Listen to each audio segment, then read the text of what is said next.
Testing.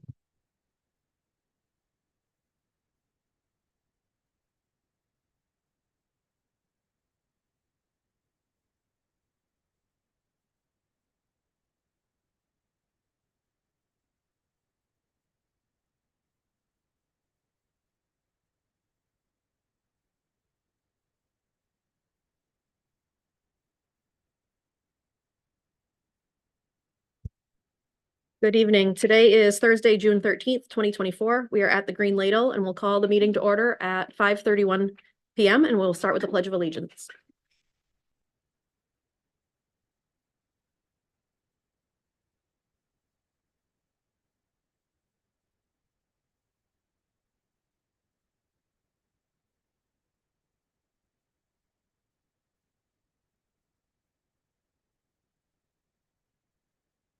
We will begin school committee member introductions with Counselor Harriman.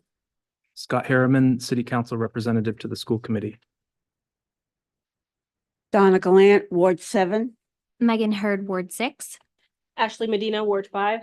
Craig Charpentier, Ward 4. Elizabeth James, Ward 3. Janet Bowden, Ward 2. Phoenix Guelphin, Ward 1. Megan Parks at large. Jake Langley, Superintendent. Thank you.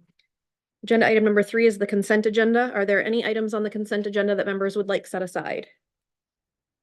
Seeing none, the consent agenda is adopted. Agenda item number 4 is public input. Members of the public may address the school committee for up to 3 minutes on non-agenda items now and on agenda items later. Comments that pertain to staff, personnel matters, or a student issue should be directed to the superintendent or the appropriate staff member of Lewiston Public Schools. Public comments shall be directed to the school committee and be brief, not repetitive, and related to the matter at hand. Before starting, please state your name, address, and affiliation to Lewiston Public Schools. Are there any members of the public that would like to speak on a non-agenda item? And just a reminder, it's going to be limited for 3 minutes tonight.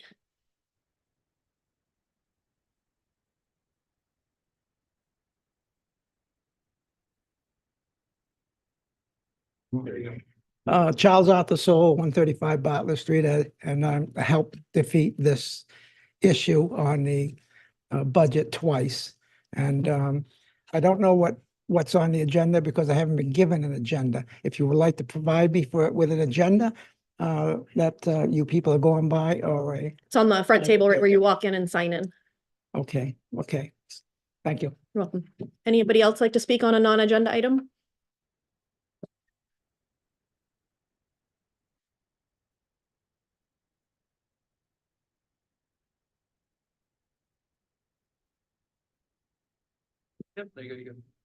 All right, how's that?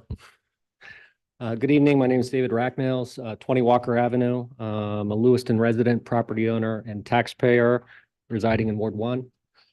For what it's worth, I voted to approve the budget on Tuesday. But I recently had the honor of representing Lewiston at an event in Bangor where I got to hear some inspiring words from Troy Jackson, our departing president of the Maine Senate. Part of his speech was about the values we should honor and celebrate, and he highlighted 2 which stuck with me. One was a desire to welcome and celebrate a diversity of viewpoints. The other one that resonated with me was when he spoke about the need for transparency. Our town has an abundance of the former, but we are severely lacking in the latter. It was Justice Louis Brandeis who said that sunlight is the best disinfectant. Where transparency is lacking, cronyism and corruption are almost inevitable. This affects the community in many ways, not least of which is the impact on individual and business decisions to make investments here and push our economy forward. The Lewiston voters get this. It's one of the reasons why we had such a dramatic turnover during the municipal elections last year. Lewiston schools are not under-resourced. It may be the case that the resources are not being managed in the best interest of the students, the faculty, and the community at large. Excuse me, sir, sorry. If this is, I don't know if you're going like specifically in regards to the budget or not. If it is, then that's an agenda item and you'll be able to speak at that time. Or is this more of a non-agenda item?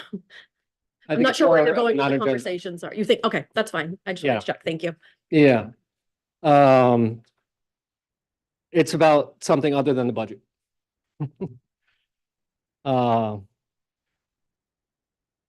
It's a fairly general comment. Is there really a need for so many assistant principals, vice principals, and assistants to the principals and vice principals at all of our schools? Not to mention all the coaches and interventionists whose responsibilities and workload are ambiguous. Lewiston has been struggling with a teacher turnover problem for a while now. What is the source of this problem? Here's a hint, it's not the kids. In my long engineering career, I was fortunate enough to be able to resign twice voluntarily from employment positions with General Electric. The company made sure to interview me to understand the reasons why I was leaving. Turnover and a loss of talent is a major organizational problem that needs to be addressed proactively. What is the reason for the turnover problem for classroom teachers in Lewiston? Are people leaving voluntarily, or are they being forced out? And who is being held accountable? It may be that these budget votes are a way for the citizens to force accountability on the people in charge of what some may perceive as a set of corrupted institutions. It is incumbent on the committee and the city council to uncorrupt them. Thank you. Is there anyone else that would like to speak on a non-agenda item? All right, agenda item number 5 is the budget workshop.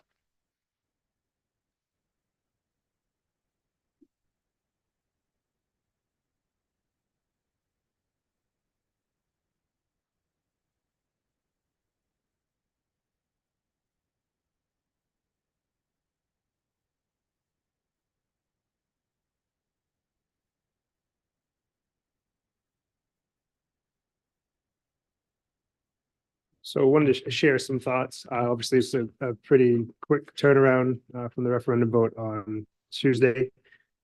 Yesterday was the last day of school for students. That went pretty well. I think kids had a good send off. And today we had an end of year gathering with staff that I think was really important to do, and super appreciative of the work that our staff does. So I'll work through this, just sharing, trying to use a framework. Start with a recap and share what's next from a legal statute process perspective, and also some things that the school committee may choose to consider. But as you know, you're quite familiar with the details of the budget, and you may also have some ideas. Just through 2 rounds of voting with the potential of 9 school committee votes and 7 city council votes. 16 per round is multiplied by 2 equals 32 separate votes or individual votes. There have been 2 no votes, one of which said the budget was too high, and one that said that we should not have reduced it after the May referendum failed. I do want to note that the vote counts certainly speak volumes, and the referendum in May failed by a count of 743 to 395. And just last Tuesday, 1,630 to 1,387. So we want to talk about a bit of a recap and some things that have been reduced over time in this budget from when the school committee received it back from a very early version, and then obviously through a few cycles of adjustments before it went to the city the first time, and then after the first referendum, and here we are for after the second. So I have a list here just of things that I want to share out loud, just as a reminder of the things that have already been reduced. We have the district administrative position, the SEL equity position for 134, 540. Elementary teacher based on enrollments. McMahon vacant position. ELL, multilingual language facilitator costs. Remember, that was that number to extend those folks, and we went a different direction with the community-based folks to save some money there. Substitute line reduction in regular education. You'll see another one of these for special education. 2 Lewiston High School teachers reduced based on enrollments. Next step, busing out of the Longley building. We decided not to go with that. We continue to use the high school transition plan. The special education tuition increase, which we know is mandated on us as far as what those costs are. But we reduced that initially to hedge the funds in the reserve, which were then, after the first failed vote, 650,000 of that, as a reminder, was used to keep the budget process moving.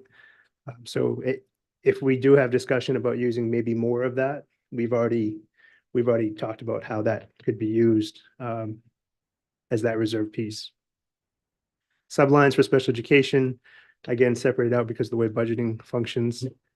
The special education CDS coordinator position, that was a new ask. We reduced that. 4 special education clinicians, that was a new ask. We reduced those. The special education outplacement coordinator, excuse me, outplacement coordinator, again, to help facilitate getting students back home. That was reduced. Special education ed tech was reduced. Firewall reading recovery teacher was reduced. We shifted a nurse position to go to a nurse oversight role with someone that could be trained to provide certain levels of medical care, but would still need to function under a nurse. That was a reduction. Took pieces of technology in the budget, and that ranges from staffing vacant positions to equipment and other costs. Elementary athletic stipends and other costs connected to athletics at the elementary level reduced. A multilingual instructional coach. 2 enrollment-based positions at the middle school. And if you can recall, that was in part, how do they keep the dean effort because of ESSER funds? And it was, if we can do this with enrollments, then it would be a bit of a trade-off. So it was more cost neutral to maintain that position and save the district money. Special education summer school was reduced, but that was based on actuals. That wasn't based on a reduction of services. It was funds that we believe we can live without. Software, just overall reductions in things that we have licenses for. And you just have to tell folks that that's not available at this time. 113,000 plus in facilities projects. Also facilities connected, LRTC operation in the building and LRT student transportation vehicle. There was some funds in there to maintain a vehicle. We've since shifted that. Lewiston High School co-curricular equipment, a $15,000 reduction. So co-curriculars are those outside of the classroom activities. So this would be supplies and things of that nature. District office reduction, that is in part shifting our front desk to reduce the hours available, going to a part-time piece and also supplies. We've already talked about portions of a career exploration teacher, which we received subsidy for $30,000. Portions of the LRTC assistant director role. IT support position, which is vacant, and another reading interventionist for another $74,000+. So those items add up to over 3.4 million. I call those impactful changes because I believe that they are. What's not included on this list is, shifting use of fund balance or reserve conversations where the burden on the taxpayer has been reduced by use of other funds. So those are not in here, but I wanted to make sure people were aware of positions and other impactful changes that have already occurred to date. So these are before today. Just to review the legal statute and process, the state statute has specific language that reflects budget not being passed.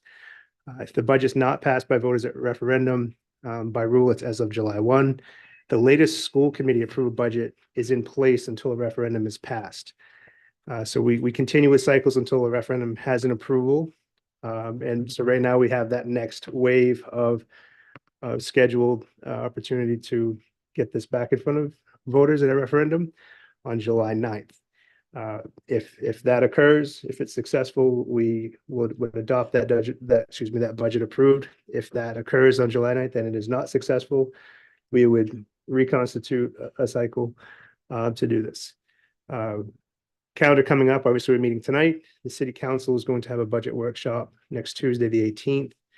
And then the mayor has called a city council budget meeting on the 24th, which is Monday, the following Monday. If that schedule stays true, the public referendum would be on July 9th.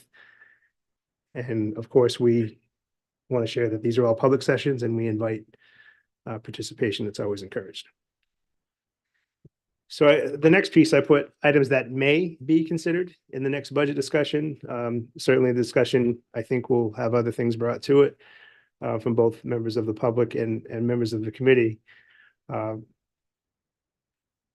of what was discussed in advance of tonight, especially with all of you, are things that are, I think, growingly uncomfortable.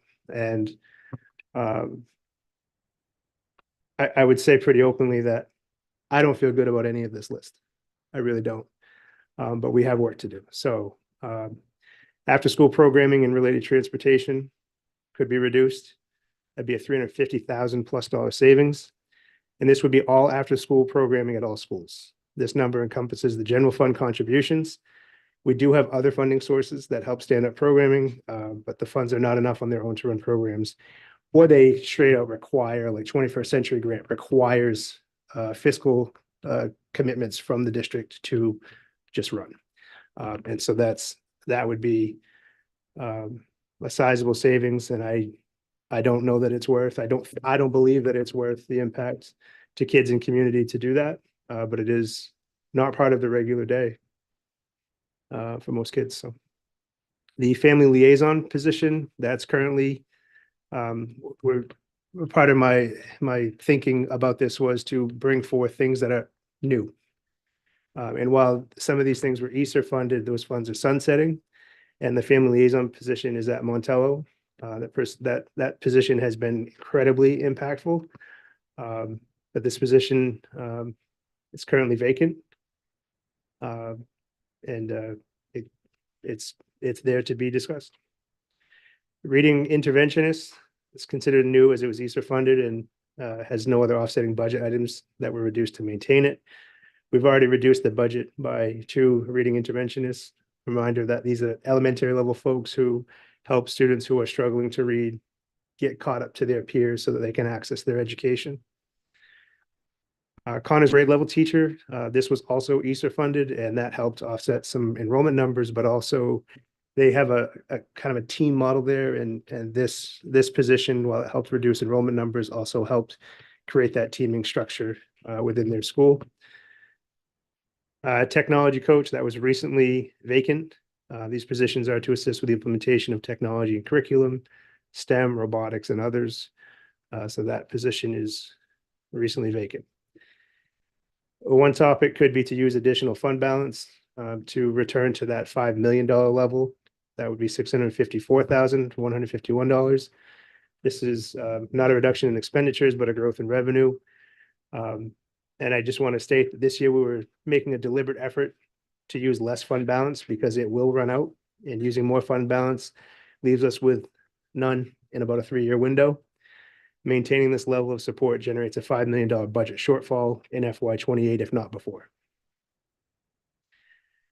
School resource officer, we added one this year, so I would consider that to be new. Again, I think it's got heavy support, but this is a new request. We currently have 3 school resource officers, and this reduction would maintain what we currently have. We have an opportunity in a grant that would qualify to move the student resource ed tech to a grant. This would be the 2 folks that are working in connection to the store next door. So the Student Resource Center has 2 staff. We can move this amount to an existing grant, but it would only be for 1 year because of the time frame on the grant and the funds available. If it were to continue after this year, it would have to be added back to future budgets or find other grant or funding to support it. While I know there may be other ideas, if you totaled all that up, it's over 1.448 million. And I just put for reference, if you wanted to have a discussion about the totals without after school changes, it's 1.097 million. If you wanted to have a discussion about the total with after school and fund balance only, so none of those other positions that have people in them that are impacting kids directly, you'd be talking about after school and fund balance is just over $1 million, $1,005,030. My recommendation is to consider items that stay true to our mission, vision, and strategic priorities. I think we should keep an eye on long-term impacts of our short-term decisions. Disrupting things like teacher support in the current labor market would leave classrooms at a disadvantage. We'd not be able to provide professional development that is needed. We will not see the growth we aim to achieve. After-school programming makes a real difference for students. We have been fortunate to provide robust programs for many years, but there are costs. There are other items that may be shared throughout the discussion. I think the turnaround on these adjustments are quick, and we're hopeful that we can vote on what's decided tonight after some work, obviously, in preparation for a Tuesday workshop with the city council. Again, that's Tuesday, the 18th, and city council vote again scheduled for June 24th. And that would help us be prepared for the July 9th referendum, and we're hopeful that the next edition of the budget will gain support from voters.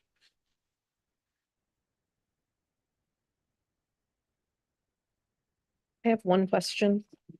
The two numbers here that total without after school included and total with after school and the fund balance only, are those roughly $1 million amounts on top of the 1.3 that we cut for the last budget that was voted down? Yes, this is all, In addition to. everything in that bottom section is in addition to existing reductions already in place. Okay, thank you. Any member Glant?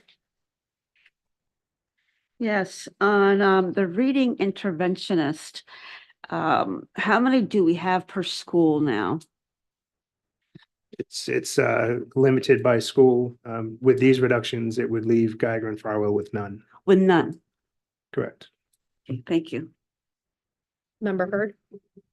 Thank you. So I'm actually disgusted and very disappointed that an after-school program would even make this list. When looking at our community, after-school program potentially keeps our students engaged in something to keep them from potentially making or choosing behavior that is maybe not appropriate or good. So I can't even believe that this is something that would even make the list. I am frustrated that we would even consider moving a student resource ed tech to a grant for only 1 year when they are providing services for our community that they so greatly need. So that's mind-boggling to me. And I am really disappointed because I feel like members of this committee have spoken multiple times about the coach positions and where those lie and how we would like to maybe see some of those moved or whatever, and not once was it even considered. So it just feels like you're not listening to what your committee is telling you. And I understand we are not in the day-to-day trenches. We aren't seeing what's there. But I have to say it's frustrating to have a voice and to say something and then for to feel like that falls on deaf ears. So I have been talking to a lot of people since the budget has started, from our district, from neighboring districts, as far as Gorham, everywhere in between, to find out what's going on in their districts, what their teachers are doing, what their budget cycle looks like. And I feel like we're missing the mark here.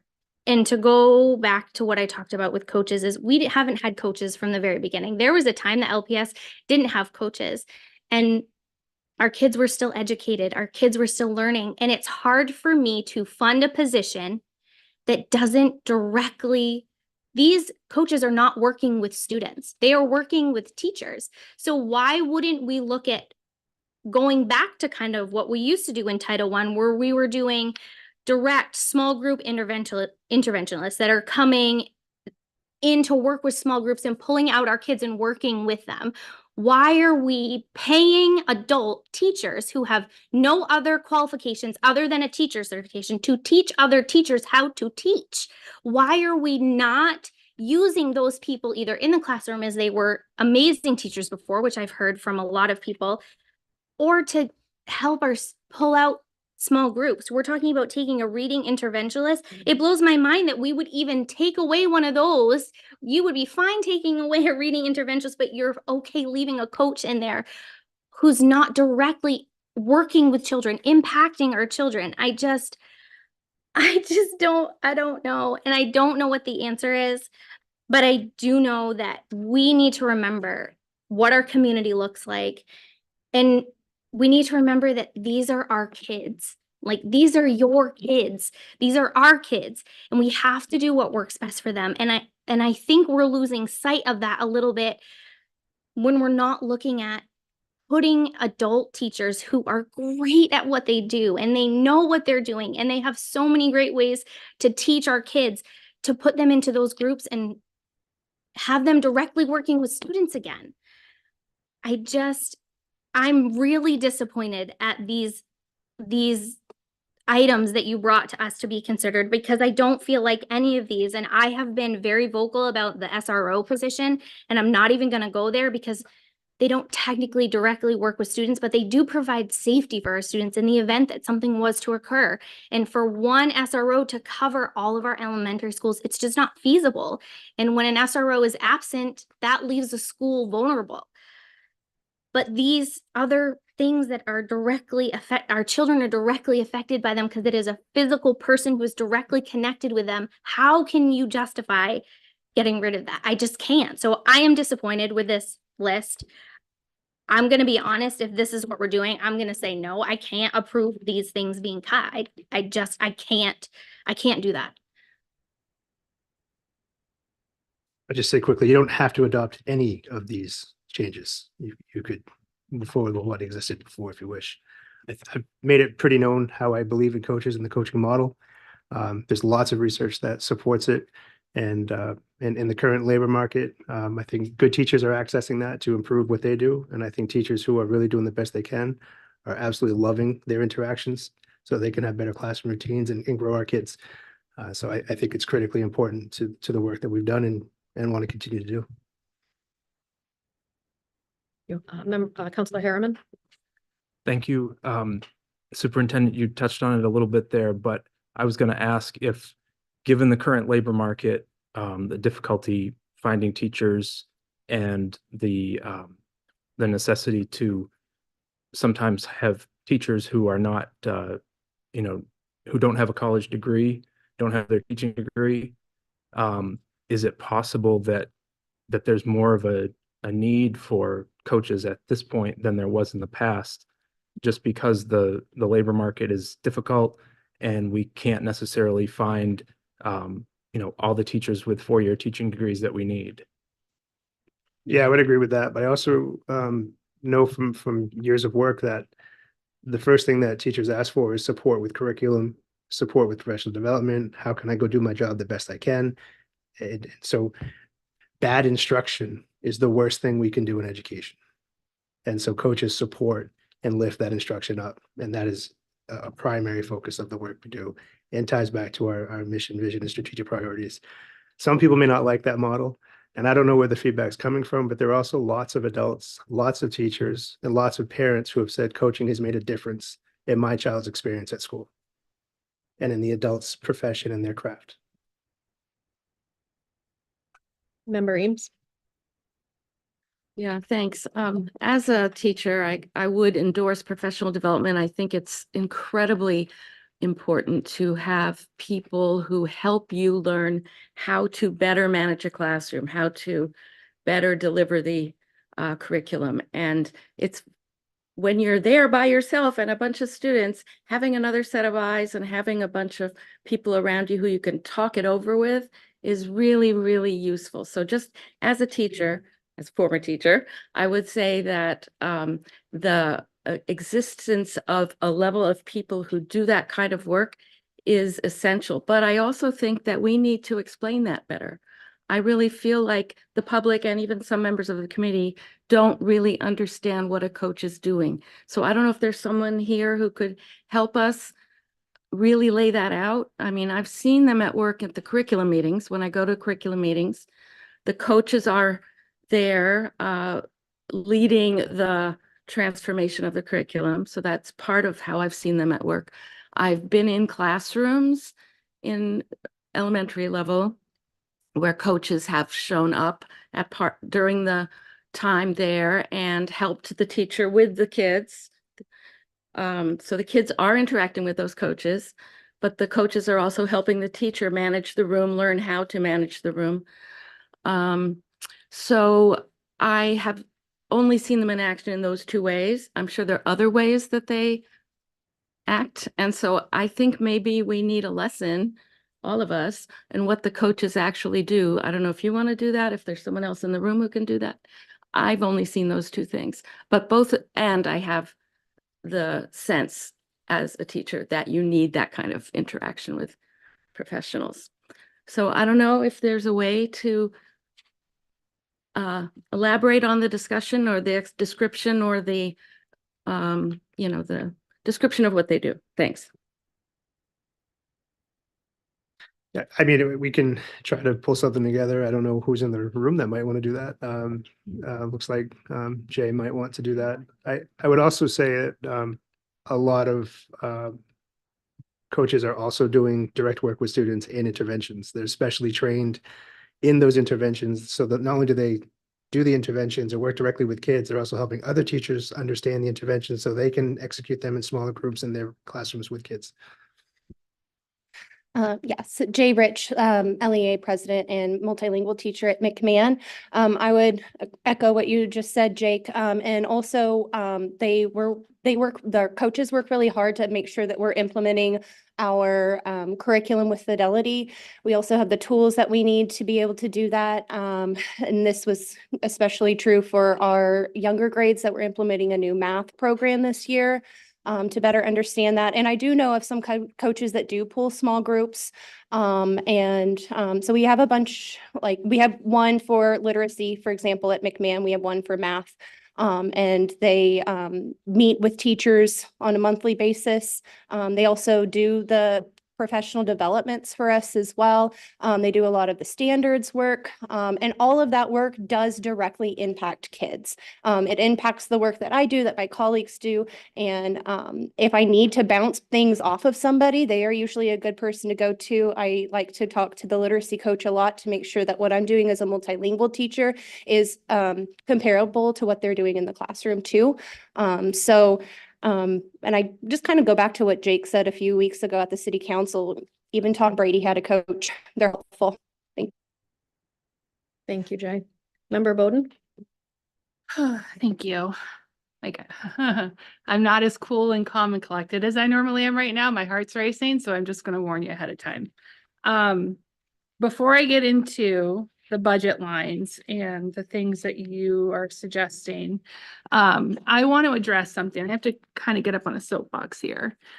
I have to address the members of this community who keep saying that this district doesn't deserve any more money because we're a failing district, because that is a direct reflection of our teachers. And we have a lot of great teachers in this district.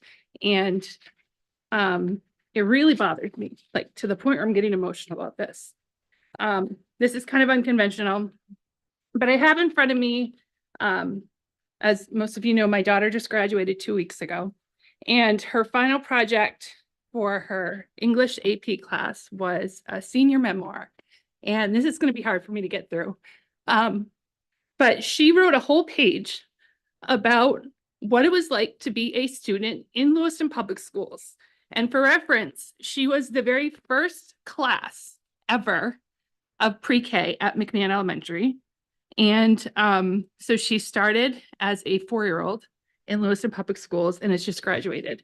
And so I know it's kind of unconventional, but I want to read this to you guys. I want you guys to hear from a graduate student what their time was like in Lewiston Public Schools. And then I want you to look me in the face and tell me that this school district is failing because of standardized test scores, which if you think standardized test scores are an accurate reflection of intelligence or whether or not a school district is passing or failing, you're completely ignorant to what these tests are. But I'm going to go ahead and read this. My journey through school began in elementary school, a time filled with joy and excitement of learning. From the very first day, I found myself surrounded by friendly faces and welcoming smiles. I made friends quickly, forming bonds that have lasted to this day. We spent our days exploring the playground, sharing secrets during recess, and working on group projects in the classroom. I loved school, and I looked forward each day with enthusiasm, eager to learn something new and spend time with my friends. Transitioning to middle school was a difficult period for me because I struggled to adjust to the changing social dynamics. I was a tomboy, preferring sports and outdoor activities over the more traditional girly interests of many of my classmates. This made me feel isolated and different, and unfortunately, it led to bullying. I often felt out of place and misunderstood. My love for school began to disappear. The teasing and exclusion from others took a toll on my self-esteem, and I began to dread going to school each day. High school was a turning point in my life. Slowly but surely, I began to find myself grow more comfortable in my own skin. Each year, I came out of my shell a little bit more, gaining confidence and discovering who I truly was. One of the most significant discoveries was my passion for medicine. This newfound interest led me to join the medical science LRTC program, where I found a community that shared my enthusiasm for learning and helping others. The more I immersed myself in the world of medical science, the more I fell back in love with school. I thrived in the program, soaking up knowledge and eagerly participating in every opportunity to learn and grow. My hard work and dedication paid off when I won the state competition for Skills USA in medical math. Competing at nationals was an incredible experience, and although I didn't win first place, the honor of representing my state and my school was very cool. I even got the opportunity to job shadow at Central Maine Medical Center, not community college. When that gave me lots of experience being in the hospital environment and confirmed my love for healthcare. After getting the opportunity to shadow an emergency medicine doctor, I decided that in the future, I would like to become a physician. My academic achievements didn't stop there. I worked tirelessly through high school, and my efforts were recognized when I graduated third in my class. This accomplishment was a testament to my resilience and determination, and proving myself that I could overcome any obstacle to achieve my goals.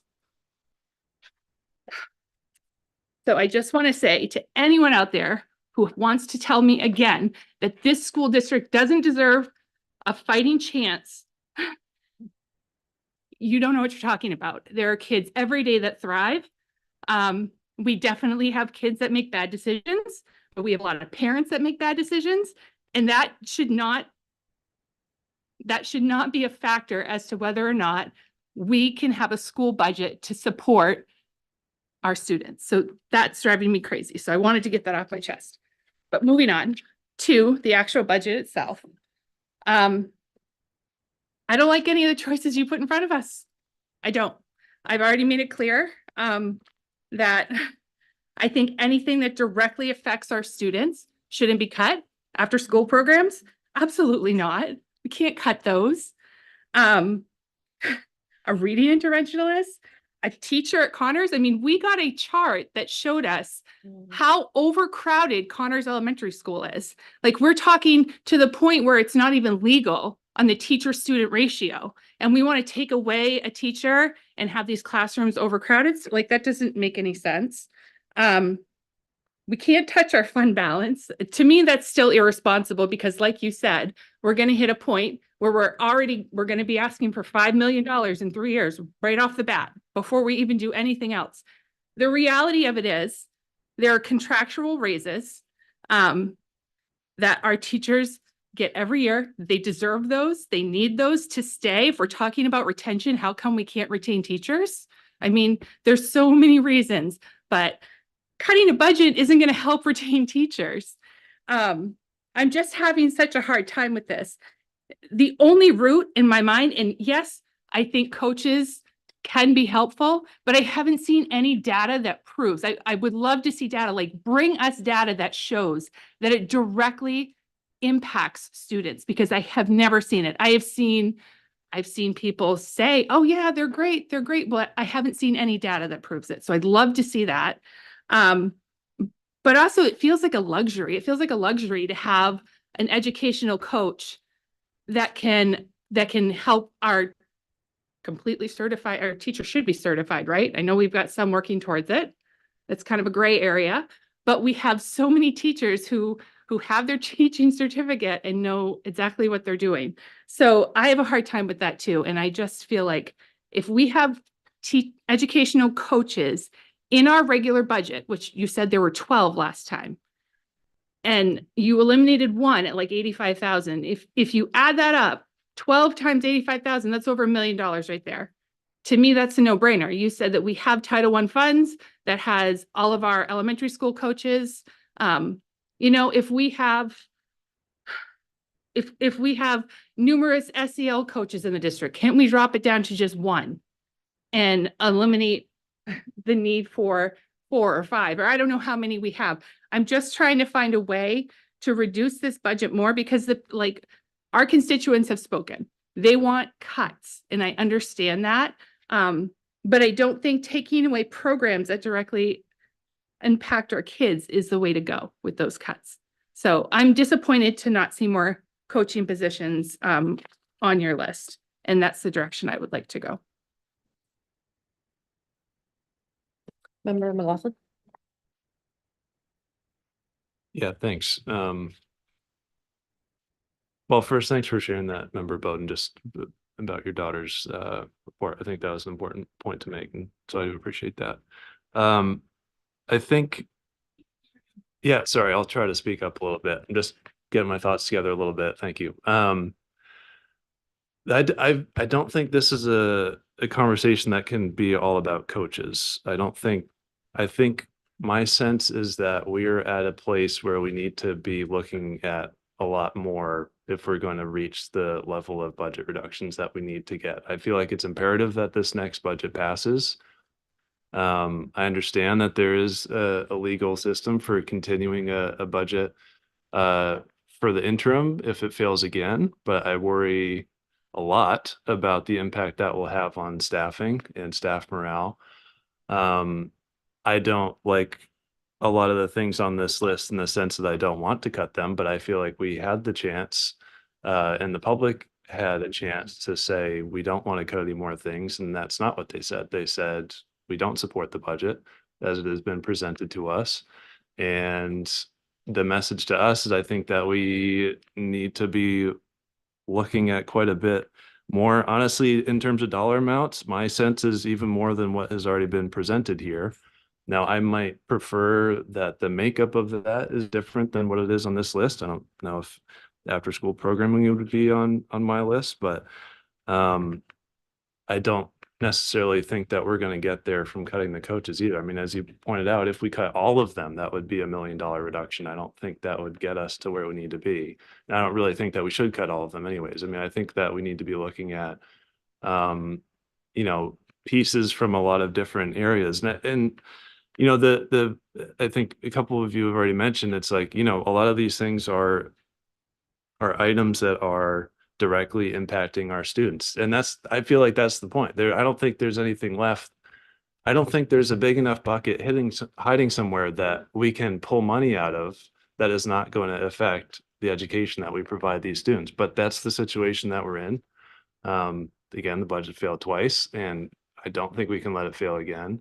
And so I think we just need to make that decision now to say we are going to make reductions, and they are going to affect the education that we provide in this district, because that's the choice that has been made already for us in some ways. So I just put that out there and just I want to reframe the conversation a little bit, in that I don't think we're going to find something that is not very painful to get through this, but I think we just have to do it. And I think in some ways, I think it's a little premature maybe to get into the details. I think we still have to hear public comment, and maybe we can do that shortly. But I just want to put that out there just in terms of how I'm thinking about the situation that we're in right now.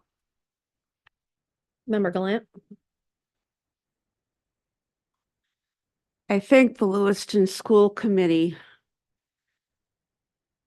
has problems that is basically a Lewiston City problem.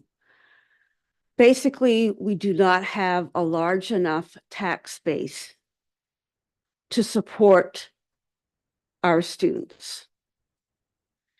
But the impetus is on us to make the cuts.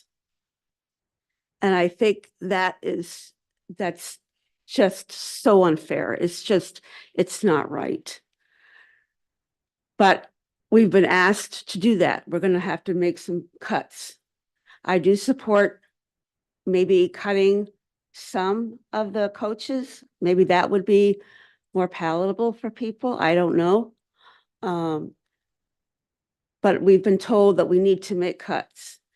And I think the city of Lewiston needs to look at ways to bring businesses that are paying taxes, that we have a larger tax base. So we're not with this every year because the cost of living is going up. The cost of everything is going up. We don't, as I was talking to someone today, we go buy a car. That's the price of the car. We don't go and say, I don't want to pay $32,000 for a new car. I want to pay $8,000 for a car. And that's what I want you to give me. We don't do that. We have done our due diligence. We have cut as much as we can. But the city of Lewiston needs to step up. Thank you. Thank you. Member Medina? On when it comes to the coaches, I know we have 12. If we were to make just a regular budget, okay, sorry. Okay. My question is, sorry. I just, before we go too far on that, I'm gonna ask Bill and Adam just to verify that, because we may have that many coaches, they're not all necessarily general fund budgeted. And also, there's been a lot of like misinformation about the value of a coach, like the budget dollar amount. They're on the teacher's contract, so that's the 40,000 to 74,000 range that they would fall into. There's been other numbers thrown around, but they fall into that same budget of teachers. They are teachers. Okay, I was just wondering, like, if there's any way for like coaches to like rotate schools, if we can compromise and do something like that. And I just wanted to kind of like say thank you to Member Bowden for mentioning the standardized testing and how it's really not a reflection of our students. We need to remember that we have students that face so many challenges on a daily basis. It's hard to focus. You know, when you're young and you don't know how to maybe cope with some emotions, and people say teachers are supposed to be teachers, they're not social workers, they're not this and that, and I understand that, but what are you gonna do just as a teacher? Just let your student be sad, let your student be upset? You have to build those relationships, and a lot of that work just comes with it. And you know, one of the reasons why I joined the school committee is because I had, as a student myself, my own challenges, trauma, not being able to focus in class, teachers thinking I was lazy, you know, so many things. But also I have children in the schools. My daughter, you know, she went through a traumatic experience in 4th grade. The teacher was amazing through this process, but it affected her ability to learn. And if it wasn't for the support of the teachers, you know, I don't really know where we'd be. They're the ones that were guiding us. And I just think it's important that we remember that. Imagine being a student, being in 5th grade, and you go home and your parents maybe are, you know, struggling with substance use, and they have to go there and see that they have to take care of their siblings, and then they have to go to school. This is the reality of our community. We have over 400 homeless kids. Imagine the things that they're going through. Like, it's just, I just want to point out that there's so many challenges. And again, standardized testing is not a reflection. And also, it's also important to keep in mind that kids have different learning styles. And I'm not sure if all teachers incorporate the different learning techniques and different, you know, there's visual, auditory, whatever, all those things. And some kids just don't learn like that. And there needs to be a different way to make sure those kids are being able to, you know, learn in the best way that they can. I'm struggling with this. I feel like we tried our best in the past with the budget, and I don't know, I'm struggling. So thank you. Thank you. Counselor Harriman? Thank you. So I was wondering a couple different things. If we used more of the special education reserve and more of the fund balance, I mean, I don't like doing either of those things, but if the voters are saying they won't, you know, they don't want to expend the tax revenue that we need to fund this budget, if we can reduce it that way. And then I guess the second part is, what is the school's approach towards borrowing money? You know, if we brought the fund balance down, to something that was too low. And in the next couple of years, we don't have enough to start the budget, to start the year. For example, on the city side, we borrow a lot of money for operational costs, things that should, I think from an accounting standpoint, should be in a regular budget if it's a recurring operational expense. But the city borrows lots of money, so it actually ends up costing the taxpayer more in the long run because we have to pay the interest on that note. So I wonder if that's just one possibility. I don't like it, but if we could use more of the reserve that we have, the fund balance that we have, and then have a contingency plan to borrow if necessary, if those run out in the future. It's feasible. It's certainly been done in other districts. Member Hurd? Thank you. So I know I wasn't able to come to the last meeting, but I know Counselor Harriman had quoted an email that I had said to everybody about how reckless it would be to use additional fund balance. And I still stand by that. There was actually an article that the Bangor Daily News put out, and I don't know if I'm the only one that reads it because I'm originally from up there, so old habits die hard. But it was talking about the nationwide, how homeschooling is rising across the nation. And it intrigued me, and I was very interested by it because it talked about the numbers of homeschoolers that are increasing in local districts. So in the article, I actually pulled it up for reference, but it states here that Auburn, which is just across the river, from last year to this year, went from 101 to 204 homeschoolers, and they didn't put Lewiston's numbers in there. I don't know if they didn't reach out to you or whatnot, but they did quote the Holton superintendent. And so in Maine, taxpayers spend between $12,000 to $20,000 per student. And I don't know where we fall kind of there, but for RSU 29, they were at a shortfall of almost $1.1 million this year, and they had to make that up at a local level. And he is quoted saying the district has about 84 homeschoolers, according to the superintendent. At the state amount of $12,037 per pupil funding, it just about equals this year's shortfall. So I cannot in good conscience take money from a fund balance when we were looking at a trend where we may potentially jump 20, 30, 40, 100 more homeschoolers next year or the year after. And then we're going to ask for that shortfall to be picked up by our local taxpayers. We can't. And I don't know why they're leaving. I don't know why people are going to homeschool. I don't know why kids are going to St. Dom's or NYA or Hebron Academy or going home. I don't know, but it's an upward trend that I think we need to be careful of, because if we are losing that many students, and again, I don't know what the numbers look like in Lewiston, but if we are losing that number of students, I cannot in good conscience say, sure, let's go ahead and use more fund balance when potentially we're going to have 100 less students next year. And that's X amount of dollars that we're not going to get from state funding.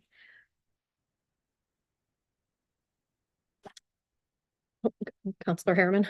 One more thing I forgot to add, just real quick.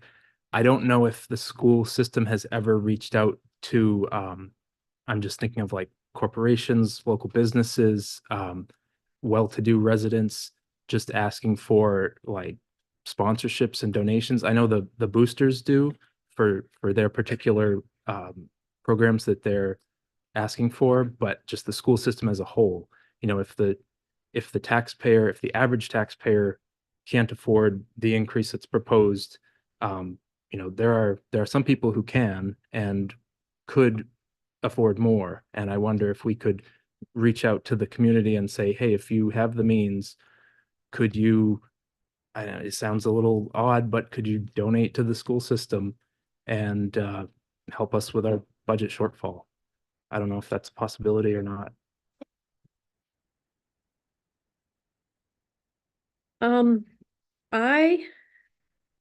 I may be alone in this perspective, but I think that we're kind of at a point. I know people don't want to use the fund balance, but we also don't want to lose important programming, and we don't want to lose teachers who work directly with our students. And there's a lot of stuff that we don't want to lose, but we're at a point and we're in a position now where we have to give up something. because that's the only option in front of us. And there's a lot of passion points that are being discussed about different areas that we want to remove or we need to keep. And I think that if we kind of focus on those areas, we can strike a balance between what we need to cut or what we can cut and what we can use from either the fund balance or the reserve. It sounds like nobody wants to cut after school programming, which I agree with 100%. So that's $350,000. If we keep that in the budget and then we take the 350,000 from the 6 point whatever million we have in the fund balance, that's not a huge shift. For the first 5 or 6 years I was on this committee, the district operated with between 1 million and 2 million for a fund balance. And we now, after what we've already used, will have over 6 million remaining. I'm not saying use it all. I definitely think we need to be fiscally responsible with it, but it is taxpayer money that has already been paid in to support our students and our staff and our schools. And I think that that's the most responsible thing to do when we're in a position where we don't have choices. We should be using that money for what it was allocated for, which is to lower the tax burden to the community and cover the things that we need to have for our students. So I would like to ask people if there's certain points on here that we can all agree on in the recommendations that we absolutely need to keep in the budget, and see what that totals and see if we can offset that with the fund balance or the reserve and try to find some compromise, because at this point, that's what we need to do is compromise. There isn't going to be anything that we can decide tonight and vote on that's going to satisfy 100% of the voters or satisfy 100% of us. And so the conversation really needs to be about what we're willing to sacrifice and how we can compromise on that. Member Gallant. I just want to make note that the Lewiston Public School system enrollment is growing. I don't know what the growth was over the past year, but we know that it is growing. It is not going to get any smaller. The Lewiston School District is not going to get stagnant. We are going to continue to have more and more and more enrollments. So that has to be figured in there as well. We're not going to be, as anything else, as a family grows, you have to feed more mouths. So I want to put that out there that we, I don't know what the expectation is for the coming years, but I know that we've had a good amount of growth in the last few years. Yeah, I mean, enrollments are up hundreds. We're still enrolling kids. Well, not as of today, but up until the last week of school, we had new students. We also know there are a number of construction projects that are happening. So those projects will create more housing. So we anticipate having more students. Any further discussion from Member Bowden? Yeah, not only is enrollment growing, but our, the need of our students also grows with our enrollment. And so we are a district that has extremely high needs in special education, in multilingual learning, and it really uses up most of our resources. And, I think anyone in Lewiston, who's paying attention understands that. And as our enrollments grow, those needs grow. And it's still just blowing my mind that we're having a conversation about what else we can cut from this budget. I don't know. I guess I want to hear from the public. There's a lot of people here, so I'd like to hear from the public. Any further discussion from committee members before I go to the public? Nope. Okay. Just a reminder, please state your name, your address, and your affiliation with Lewiston Public Schools, and keep it to 3 minutes. I have a timer going. Thank you. Charles Arthur Soul, 135 Bartlett Street, age 71 years young. To Mr. Langeli list. You mentioned in the newspaper this morning that there was some federal pandemic relief funds that were expiring. And how many people were receiving that during that period that the relief funds were available? And are any being retained on the budget for the city of Lewiston because you feel that they should be kept on? This is public comment. You're allowed to comment, but we don't have a back and forth dialogue. So he's gonna write down your questions and he can follow up with you through email to answer your questions. Well, that's one way of sidestepping something. Okay, now, let me see what else I was doing. That was kind of a shock when I was surprised when I read the newspaper, what you had said. You know, if you're retaining those students, I'd like to know the amount that you're retaining so I can get it on my online newspaper, which is the Lewiston/Auburn, Maine newspaper rebuttal for you people out in the audience. And I suggest you just Google that and check in with me. I would like to see if they're retaining any of those people. That those people are just, they were here for relief. They're not permanently supposed to be kept. They knew that when they took the position, so therefore I feel sorry for them. But with the state of the economy, thanks to Bidenomics, I think we're headed for a big recession. And I suggest you have to make the cuts that are necessary. A lot of people aren't mad at the budget. They're just mad at the school system for running amok because of the spending. You guys have been taking the largest share of the budget for years. And now look at Lewiston's roads. Miserable. The city side of the budget has no money because the school departments keep taking it all. And that's what I'm hearing. And I excuse me, I've heard people say, well, let them bite the bullet. I have to. I heard that at the polls. I'm suffering, so let the school system or the city side of financing suffer as well. Let's face it, inflation is really chewing into people. And then 30 you've got the seconds. new Mainers who are buying houses, who have been dumped on by landlords in Lewiston, who are on the edge. You know, any change or any increase in the budget or the taxes may affect their status as property owners. I'll tell you, I helped defeat this budget twice. I'm not afraid of the third one. Thank you. Would anyone else like to speak on the school budget?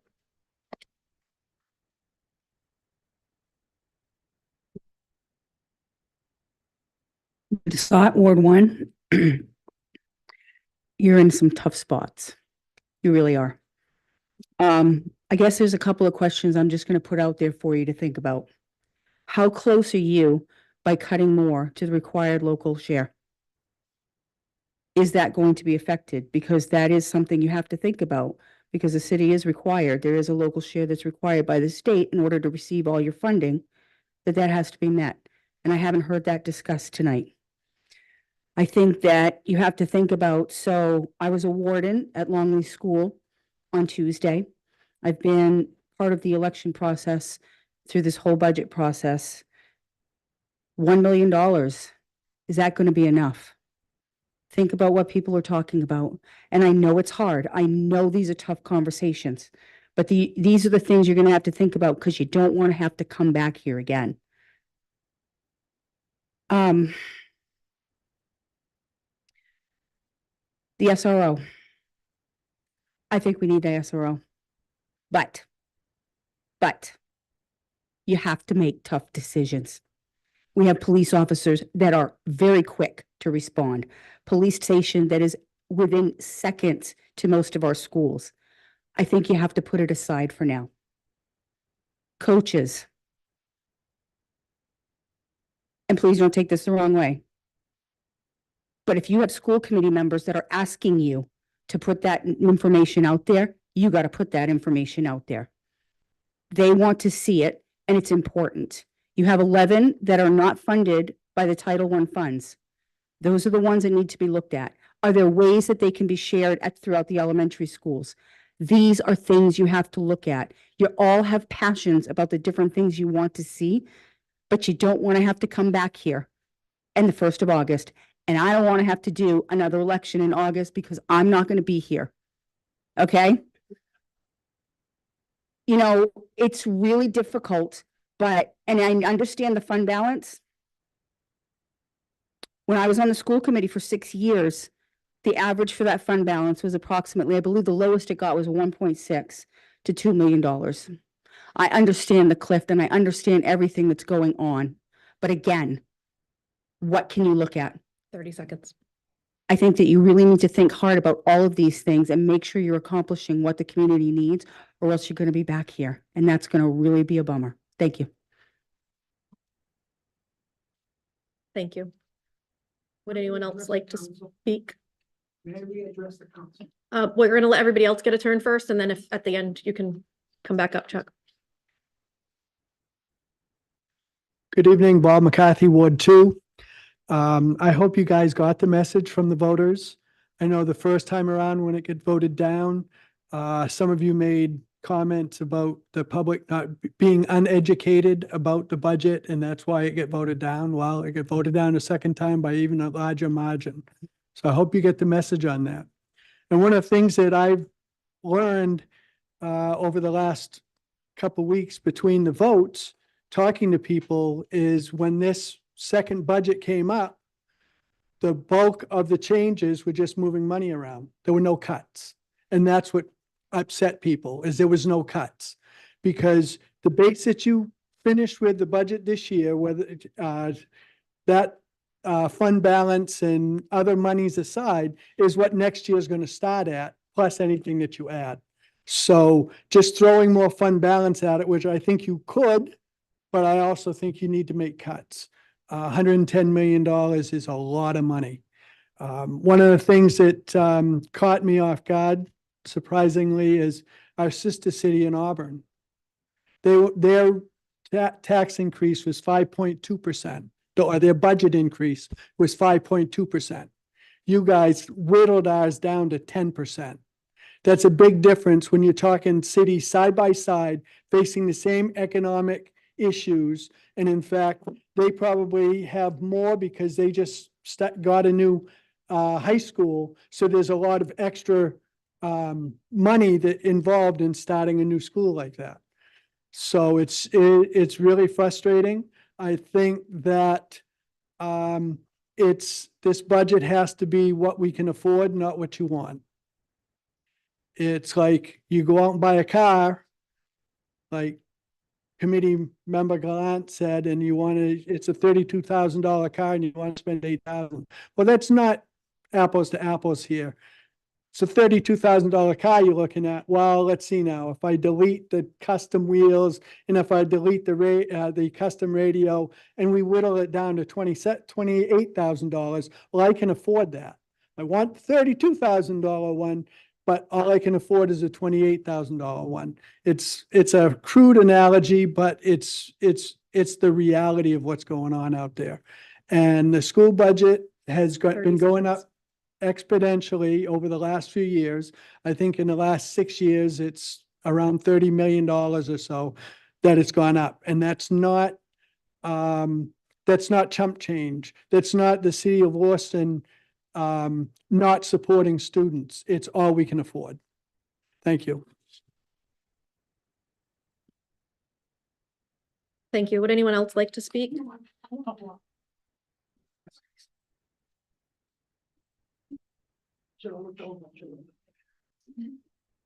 Hi there, Janet McCarthy, Ward 2. I have a lot to cover, so I might go quick because I don't want you to cut me off because I want to say it all. The first thing is I have a question, and I know it's not supposed to be a back and forth, but I think this is a question that the public deserves an answer to. And my question is to Jake. I want to know if his wife is a teacher coach at the Lewiston school system. Will you answer that question for me, Jake? Obviously not.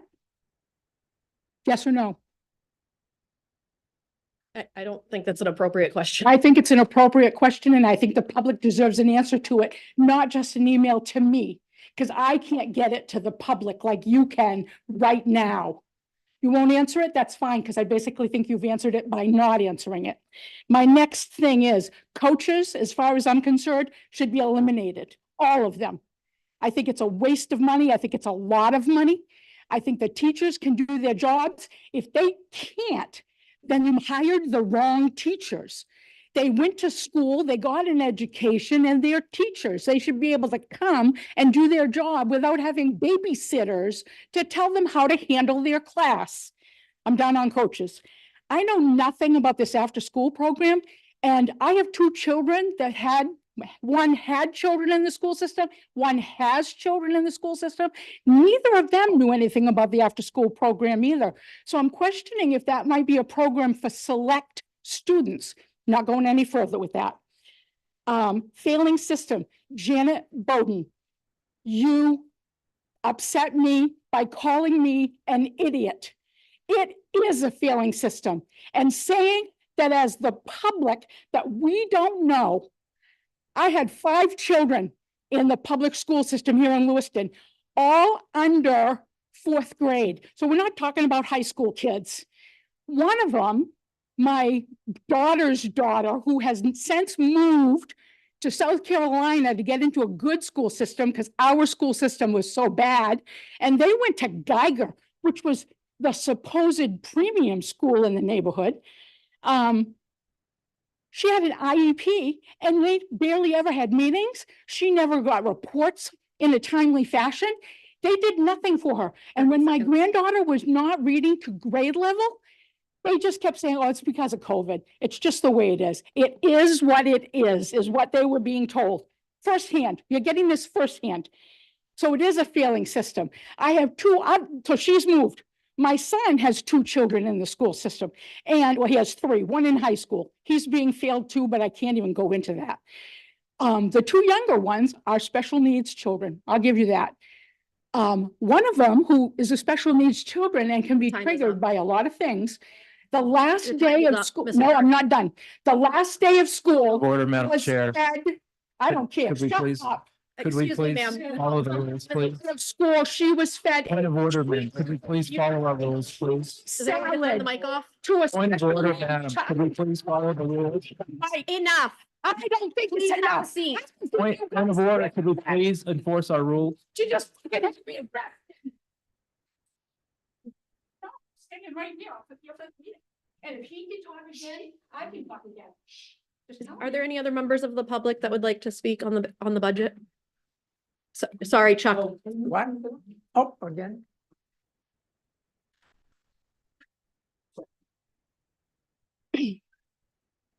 My name is Jay Rich, and I'm the president of the Lewiston Education Association and multilingual teacher at McMahon Elementary. And before I begin, I did want to thank Member Bowden for reading what her daughter wrote. That was a very powerful piece, and I appreciate you sharing that with the public. Thank you. I also want to thank the committee for their perseverance in funding the Lewiston Public Schools. This committee is dedicated to the district, the students and staff, while remaining pretty united in the budget season, and this is not normal, so thank you. Reading comments online and listening to some of the comments made tonight are about disparaging our students, our staff, our educators, and our administrators was discouraging. And maybe I shouldn't, but I take it personally because I am not just a teacher. Sometimes I'm a nurse, sometimes I'm a counselor, sometimes I'm a case manager, and sometimes I'm a mom. And all of these things I do gladly, and I will do every day because my students need it and deserve it. I love my students like they are my own, and I know my colleagues feel the same. We saw tonight that we've cut about $3.4 million from this budget. Cutting additional positions such as reading recovery, interventionists, and teachers impact our kids. Cutting after-school programs would devastate my students, and I'm so glad to hear that our committee is dedicated to keeping those programs. Cutting coaches would directly impact educators and then would in turn impact kids. So I asked Lewiston, why would we settle for a lower quality education for our kids? Do we want less opportunities for our students? I understand the request is significant, and I want to emphasize that I don't take tax increases lightly. No one wants their taxes to go up. However, we have a responsibility and an obligation to these students to ensure they have a high-quality education. And our students are making gains. They're graduating, they're breaking barriers, they're achieving state and national level recognition, and not to mention several are going on to be D1 athletes. Our students are screaming that they are worth it. Our staff is also being recognized across the state. Just this year, Lewiston educators were named County Teacher of the Year, School Librarian of the Year. Numerous awards, certificates were earned for excellent teaching, as well as a plethora of educators being nominated for Teacher of the Year. Our superintendent led us through 2 of the most unimaginable crises in this city. He stood strong so that we could do our jobs and ensure that we were supported. We're doing great things in Lewiston. We are growing and we are improving each year. And that has been possible with the support from our city. If we want our schools to continue to make progress and to continue to retain the best educators, ed tech, support staff, and technology, we have to invest in our schools. We have to say yes to our students, yes to our educators, yes to our future, because Lewiston is worth it. Thank you. Thank you, Jen. Are there any other members of the public that haven't spoken yet that would like to speak? Sorry, Mr. Soul.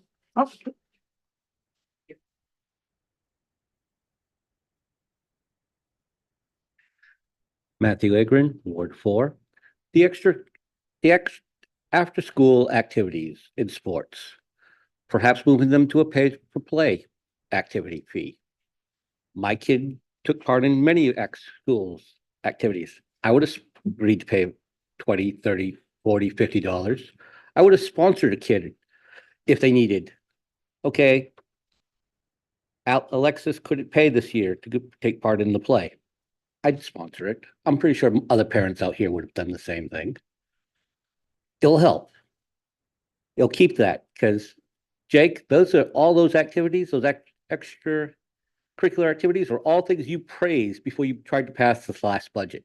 So cutting them was a shock for me to see, though you had threatened at the council to do so.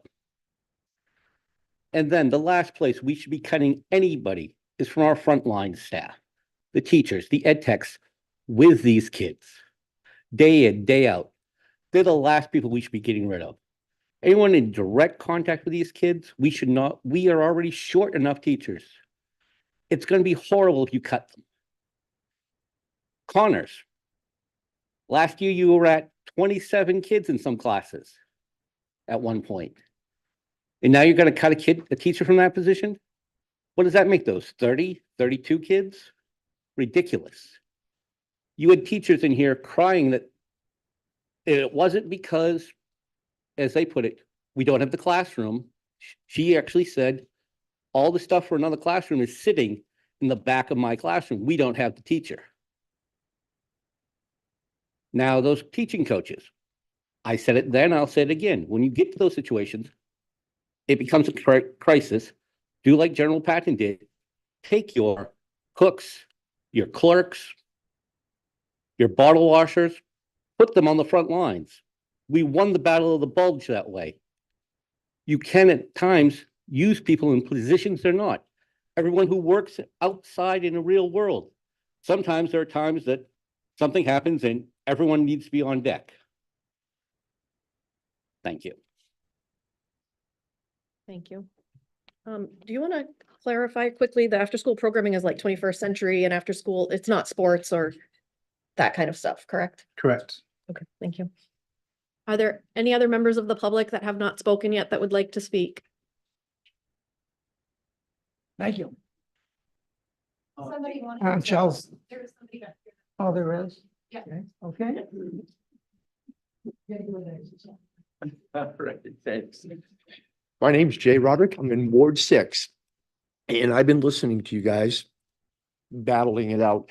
You guys have got a tough job to do. And it's not that the people of the city do not want to pay the increase. The problem is there's not enough of us in Lewiston to pay it. And that's been our big problem. It's not, the people of Lewiston are all willing to give and to do as much as we can. The budget is used heavily. We've got, I know we've got an exorbitant amount of children that are in the school systems. We got teachers, we got everything else. I think where we need to try to find cuts is we're top heavy. We're top heavy.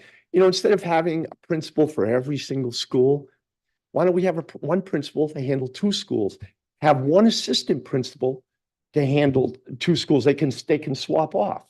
Instead of having that many more, having a principal for every school, have a nurse for 2 schools. Instead of us going to the point where we're going nowhere in this conversation. Your daughter is probably one of 500 that actually is doing as well as she's doing in the school system. The private school system operates on a lot less money. The Lewiston school system's running on approximately $21,619 per student. Go look at St. Dom's. Go look at any of your private schools. They're running at about half of that. And look at the education that they're getting. You know, coaches, we don't need coaches. They don't have coaches. And the school, they're actually learning more than what we're learning here. You can drag a horse to water, but you can't make him drink it. Same thing at students. You have to have parental help. The parents need to get involved more and more with the students. You know, I'm sure you did. I'm absolutely sure you did. And the students have got to learn, and they're not going to learn with just us pumping money into the system. That's not going to help. The after-school curriculum, that's not important. We're here to teach. We're not their family. We're not their parents. We're not nothing. They come to school. They got to be willing to learn, and we're willing to teach them. But all this extra stuff that we're doing is not helping 30 the seconds. students. And that's what we need to sit down and concentrate on. The budget can be cut. I would look at it on a top scale of you know, I worked for corporations that we had to make budget cuts. We didn't cut the employees. What we ended up cutting is the top half, extra secretaries, you know, principals. We got too many of them. You know, we got a principal in every school. We got liaisons. We got all this stuff. We can eliminate some of those. The teachers, no, we can't eliminate. Teachers, we need them. They're the ones that they're actually the workers of the school system. Your time is up, sir. Okay, thank you. Thank you. Are there any other members of the public that haven't spoken yet that would like to speak? Chuck, I'll give you 1 minute. We don't usually have people come up multiple times. Oh, really? I just wanted to say that the public does not hate you. You have a tough decision to make in tough times, and I know I've been a little bit of a nuisance, but it's a necessity that I have to bring up. So I would wish you the best. Thank you. Anyone else? I'd like that minute as well. Ma'am, you were Gave somebody inappropriate. else a minute, I should get a minute. I want to start with apologizing for my outburst. I don't want that to be part of my minute, because I want to finish that my granddaughter was fed candy. It was called a candy salad. She is a child who is triggered by sugar and dye. Her teachers know that. She has had the day after school and this day that she has not been in very good shape because of it. The other thing is that my other granddaughter, who moved to Lexington, South Carolina, has an EIP program that they're taking her out of. 1 year at a new school, where the old school, she was reading below grade level. At the new school, she's now reading above grade level. Tell me that Lewiston is doing a good job. I have to tell you that they're not. The only other thing that I had was, this is not about satisfying the school committee with what you want. We are your constituents. Do what we want. We voted twice. We have been clear. Cut the budget. The time is up. Thank you.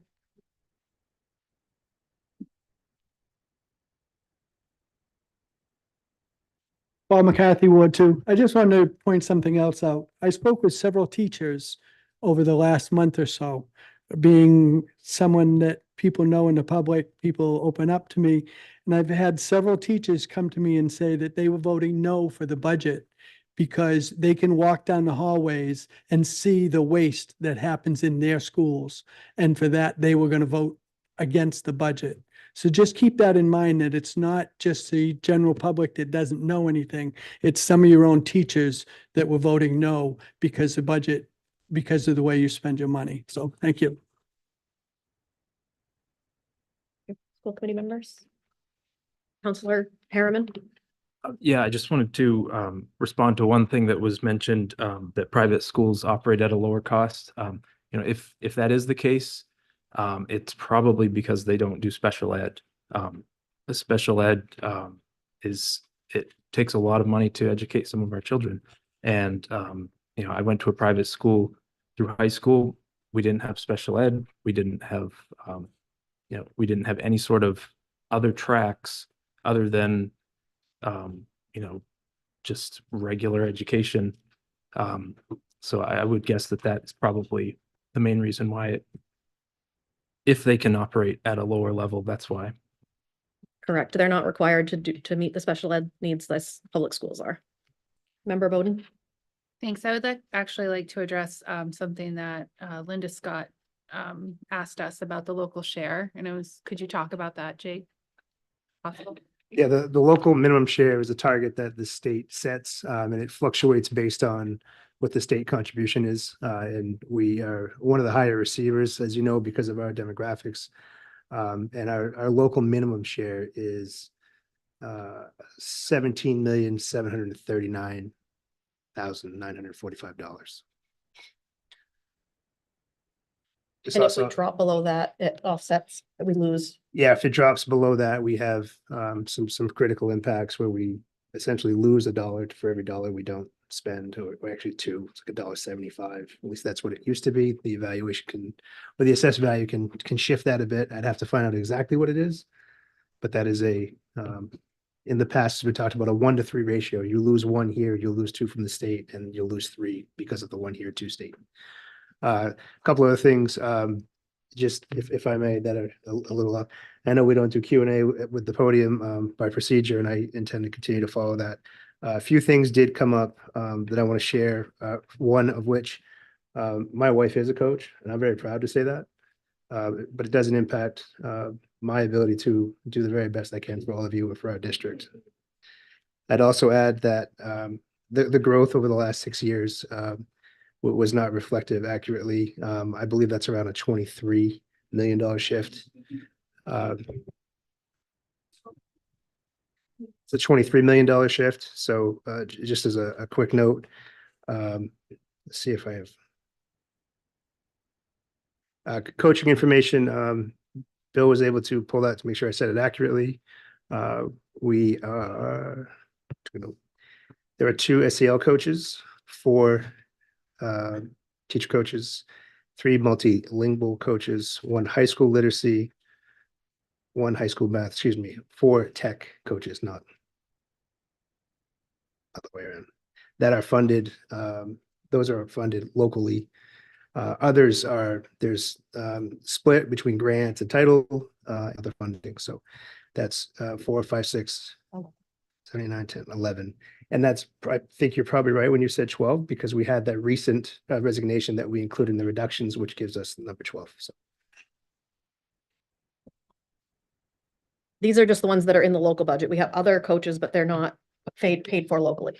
correct. And again, these folks are doing some direct instruction and interventions. And I don't know if anyone else here from admin wants to speak to that or not, but Yes, Member Bowden? Just, you said 4 tech coaches or 4 ed tech coaches? technology, those are the ones that work with Technology. the STEM and the use of the technology components, robotics, things like that. And all 4 are at the high school level? No, the funding's separated because of the way the formulas work. So there are 4 tech coaches that they function throughout the district. Okay. When I said high school, the high school literacy and math coaches are kind of separate in the budget, but they do exist and they are local. Okay, thanks. Member Eames? On the list you provided us, there is a technology coach listed as to be cut because it's now vacant.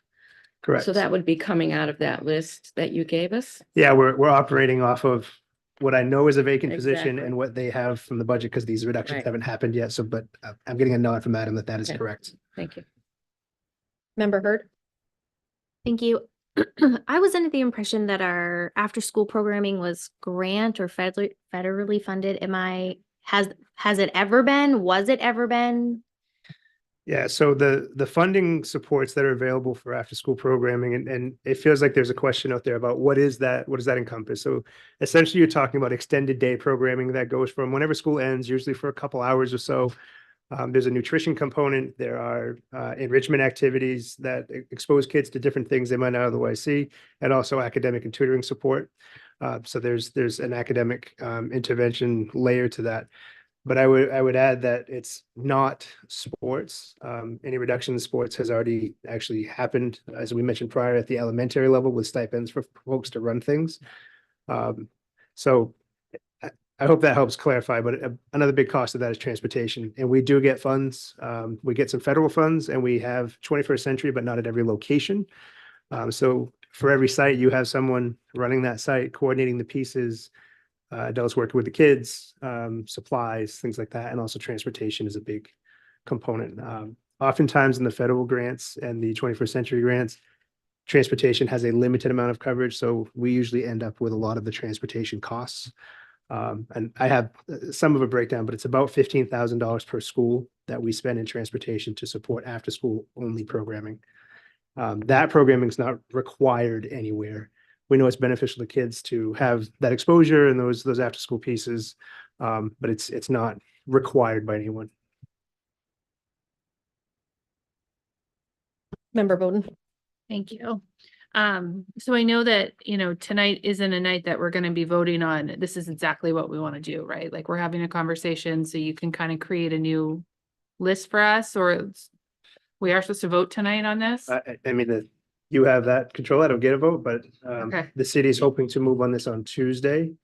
And I know that Monday there was a number of people not available. So there are things that I would like to, I want to see this list completely changed. Like I'm not going to vote yes for this list that you have. And I'd like, in the spirit of compromise, I'd like to see that 12 number. I know we're technically at 11 because one is in the budget, but I'd like to see that 12 number of coaches reduced to 6 in our general fund. Is there any way you can make something up for us that can show that? I don't expect you to do that tonight. That seems like a lot of work. It seems like a lot of thought, but if we have teaching positions that are open, we have an overcrowded school like Connors, like I think we really need to talk about like taking these educators and putting some of them back into a classroom to alleviate that problem that we're having. They are some of the best that our district has to offer. And I know they made the decision to move to and I respect that, but again, it feels like a luxury, and I just feel like we are in a desperate time right now. We've had our budget rejected twice. So that's what I'm asking of you. We can use, we live in this thing, right? So we can get you a number estimating, a reduction for coaches if that's the direction the committee wishes to go. I don't want to go back and forth on the coaches thing. I think everybody knows where I stand on it and how that improves the whole in ways that we don't want to reduce. But I also want to just clarify that I've heard a couple times tonight, disappointed, don't like. This wasn't easy to put together. I don't like any of this. I'm disappointed we're sitting here, but I also respect the process. And the process is voters have spoken. And I think it's a good process to have voter approved things. But I want everyone to hear out loud. Putting this list together took a long time and it took a lot of anguish. I'm not proud of any of these items on this list, really not. And I think to defend the coaching piece, that's a long-term component that makes us better. And I think it's a short-term fix for a budget to reduce that, but it will impact instruction across every school. The Connors reduction, again, I don't want that reduction either. That is a different grade span that we were looking at for that reduction that wasn't going to shoot enrollments up to 32 or whatever someone said. But we are mindful that that's an impact. I don't like any of these. I just want to be upfront with that. This isn't Jake saying, I really think you should do these things. This is me saying, I don't know what else to do. But it's real and we got to have something. So that's the work that we're trying to do. Before he puts a bunch of work or anyone puts a bunch of work into cutting this down to 6, is there like a general consensus among the committee that you would vote in favor of cutting half of our coaches? Because if the committee wouldn't vote for it, then there's no point in doing the work. Like a thumbs up. Yeah, it can be like thumbs up if you want to cut them, thumbs down if you don't want to cut them. It's 1, 2, 3, 4, 5, 6. That's the majority.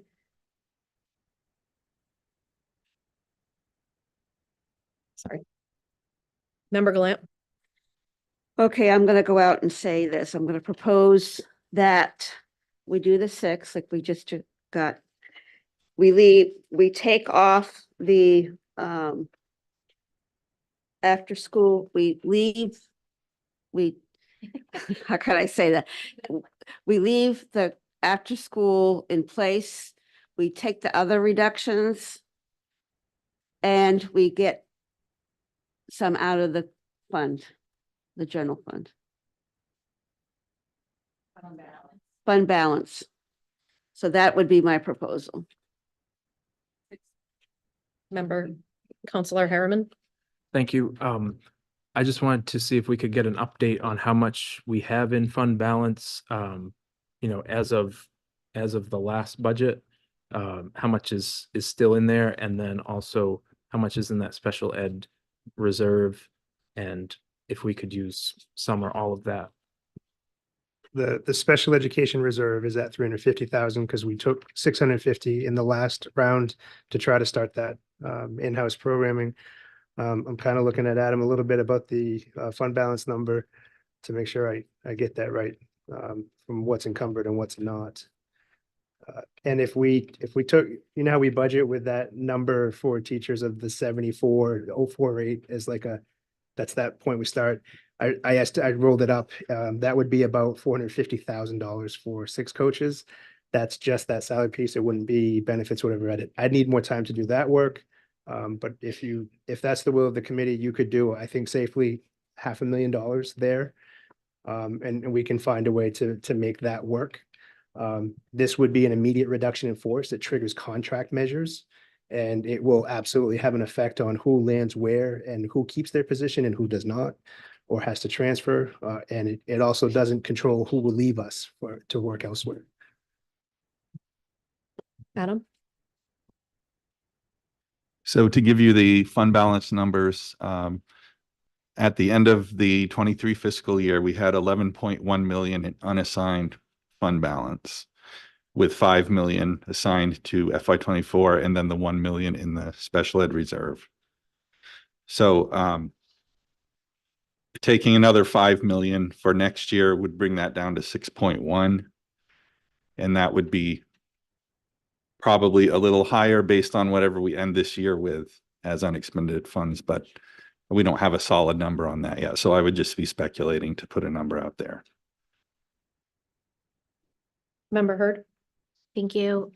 So that's concerning to me because if we're down to 6 next year, that gives us 1 more year, maybe after that, and then we're down to 1.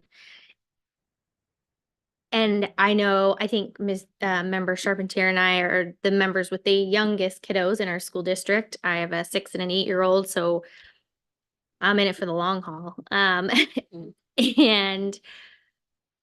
that's troubling to me because I do echo what Member Bowden said, and I don't know if it's known, but I spend a lot of my time at McMahon. My kiddos go to McMahon. And I spend a lot of my time there because I believe in the teachers and the building and the things that they're doing there for our students and for our kids. And I want our teachers to know that I support them, that I am here for you, whatever you need. You need markers? Great. I'll go buy you 10 packs. You need a body? Great. I'm here. You want to go take 5 minutes and scream at the top of your lungs because you're frustrated? Great. I'm here. Go do whatever you have to do. And this is disheartening to me because in the future for me in 3 years, what's that going to look like for my kiddos? What does their education look like in 3, 4, 5 years? And that's concerning to me. I am not originally from Lewiston, but this is my home. My kiddos have made their best friends here. I have made my best friends here. And so it's concerning to me to continue to take such large chunks from this fund balance to try and cover that shortfall. And I don't know where we will be in 4 years. If we continue to take 5, we're going to have nothing. And then our budget's going to keep getting voted down because myself as a local taxpayer are going to have to cover that shortfall. And I just don't think it's fiscally responsible to continue to take any more than what we've already budgeted from that. Member McLaughlin. Yeah, thanks. I feel like I spoke for a little while in our last meeting about why I don't think we should take more money out of the fund balance. I think Member Hurd just gave a very good and passionate speech about that. I can even speak more selfishly. I'm on this committee for 3 years, and I think in this term, we will hit this cliff if we don't wind it down. the only change in my thinking regarding that since the last vote that we had is that the last meeting that we had is that you know, my impression is that failed votes lead to leaving staff, vacant positions lead to fund balance. So in a unfortunate way, we might have a bit more of a buffer with the fund balance there, which is not good in my opinion, but you know, it might be the situation that we're facing now. So the specific thing I was gonna say around the fund balance piece is that, you know, I might be willing to consider transferring as much fund balance over in addition to what we're already using, which is around 4.5 million or so, um, to cover some or all of this after school programming piece. Because I do think that is something that is it seems fundamental to me to just making school work for a lot of children is my understanding of it. So that's that piece on the fund balance. I think we should keep everything else that is in here. Again, I feel like maybe I'm being the bad guy here, but as I said earlier, like I think there's no good choices, but we have to choose of these terrible options, and there's no way to do that without negatively impacting students. Um, you know, I think honestly, where I'm at right now is that even with the additional coaching reductions, I'm not sure if that gets us there. I'm not sure if that gets us there. So that plus what's already on this list. So I mean, what I'm wondering is, do we try to arrive at a specific number and then we do what we have done previously, where we ask the, you know, the admin team to do a quick, you know, calculation of what else might be on the table? I mean, I guess I would ask, you know, are there any other ESSER or ESSER funded positions that are still in the budget? I know I argued very strongly for keeping the middle school dean in. I'm not sure if that's been taken out yet, so that's something else, and that's not huge. You know, that's just around 74,000. But you know, is there anything else that can be added here? And then, as I don't feel like we're there yet, is my feeling. Thank you. To touch on the ESER point, I had that written down, but I forgot to mention it. So at its peak, we had about 50 staff in Lewiston Public Schools that were funded directly using the ESER or the COVID relief dollars. That is down to the list you have before you, the 3 or 4 positions that are on the docket for reduction. So if anybody's curious about that, that's all there. That leaves us with the only remaining ESER position that is still in the budget. But I want to emphasize this was neutral to the budget in that Amanda Bryant found ways to reduce by way of enrollment and moving some things around to maintain the dean. So the only position that was ever adopted through ESSER funding that was cost neutral was the dean at the middle school through budget neutral actions. The others that are adds are all on your list, either already have been reduced, and we did reduce them over time because we knew we couldn't just float 50 people additionally. That would be irresponsible. So we did reduce it. I think we got down to 5 people, and these latest moves have those folks included again, except for the dean at the middle school, which is still in the budget figuratively at this moment. And that's based on reductions elsewhere at the middle school to help support that contingency.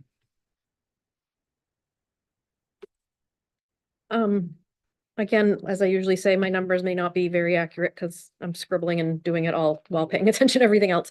At a very, very simple solution level, I would say move 2 million from the fund balance to the budget. That ends up being a total reduction with everything that we've cut leading up to now, and that of 5.4 million reduction. That's a significant reduction for people that have said the 1.3 wasn't significant, and that's a significant reduction in the budget. And then we can keep these positions, the after school programming, the SRO, these things that people feel very strongly about.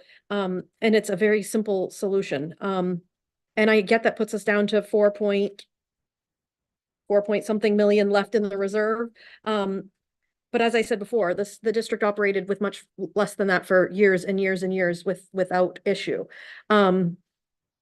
So that's my very simple solution. My other solution is we keep the after-school programming, we keep the reading interventionist and the Connors teacher, and keep the store next door ed tech in the budget and move 527,910 from the fund balance, and leave the rest as is.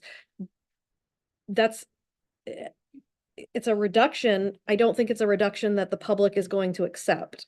And that's what I'm trying to find the balance of, is what we can sacrifice versus what's going to actually pass a vote, because we don't want to keep doing this over and over again. So yeah, back to my most simple suggestion is just move 2 million over from the fund balance. It keeps everything here that people are unhappy about, and it lowers it for the taxpayer, and we can hopefully pass it and move on. And we still have 4 point something million in the fund balance. And I know that people aren't going to agree with me, but I'm just trying to find balance between everybody's needs. Counselor Harriman. Thank you. No, I would agree with that plan. I know I don't like using more of the fund balance, but I think that if, as I said before, if taxpayers can't support the budget as is, we already have that money that they have paid in. We can try that this year, and then hopefully things will be different next year. And I think we're just in a really tough place. The other thing I wanted to mention was, where would if we do reduce some of these positions, where would those staff go? Would they be laid off, or would they be able to transfer to other positions? And I just wonder what that does to our reputation, I guess, as an employer. We already have some difficulty hiring people. I feel like laying off people while we're trying to hire people just sends the wrong message, and could just put us further behind in years ahead. I had multiple new teachers who are doing a very good job reach out to me Wednesday morning to ask if they have a job. The reality is, by way of the contract, an experienced person whose position's being eliminated has the right to transfer to a position, and it can be a position that they wish to an extent, as long as they're qualified. There's other steps in the contract, but essentially, people can get bumped. We can't just fill open positions with them. Yeah, it's not good. I work in healthcare where everything is sort of unstable right now, and I can tell you that not knowing if you're going to have a job the next day is a very unsettled feeling. And just us having these conversations, we can all sit up here and say how much we value our teachers and we think they're doing great work. But when we're talking about cutting positions, no matter what those positions are, the people getting cut, or potentially getting cut, obviously don't feel great about it, but the other people are also wondering, at what point am I going to be cut? When will my position be done? When will they no longer value me enough to keep me in that budget? And that's not a good climate for anyone to work in. And people will leave. People will leave just out of fear, because they can go to another district and make the same amount of money or possibly more and not have to worry about if the school committee is going to cut them at any given time. And we will see a reduction in workforce on their part if we do stuff like that. It's not going to be good. Member Gallant. You may have already said this, but I propose that we take 2.5 out of the balance fund and cut the 6 positions. That would get us 3 million approximately, plus what we've already cut. We would retain everything in here. And we would cut, basically we would cut 6 positions. I mean, we have to, it's one or the other or both. I mean, there's A and B. I don't see a C. We have to use both the cuts and we have to use the fund balance. Member Eames.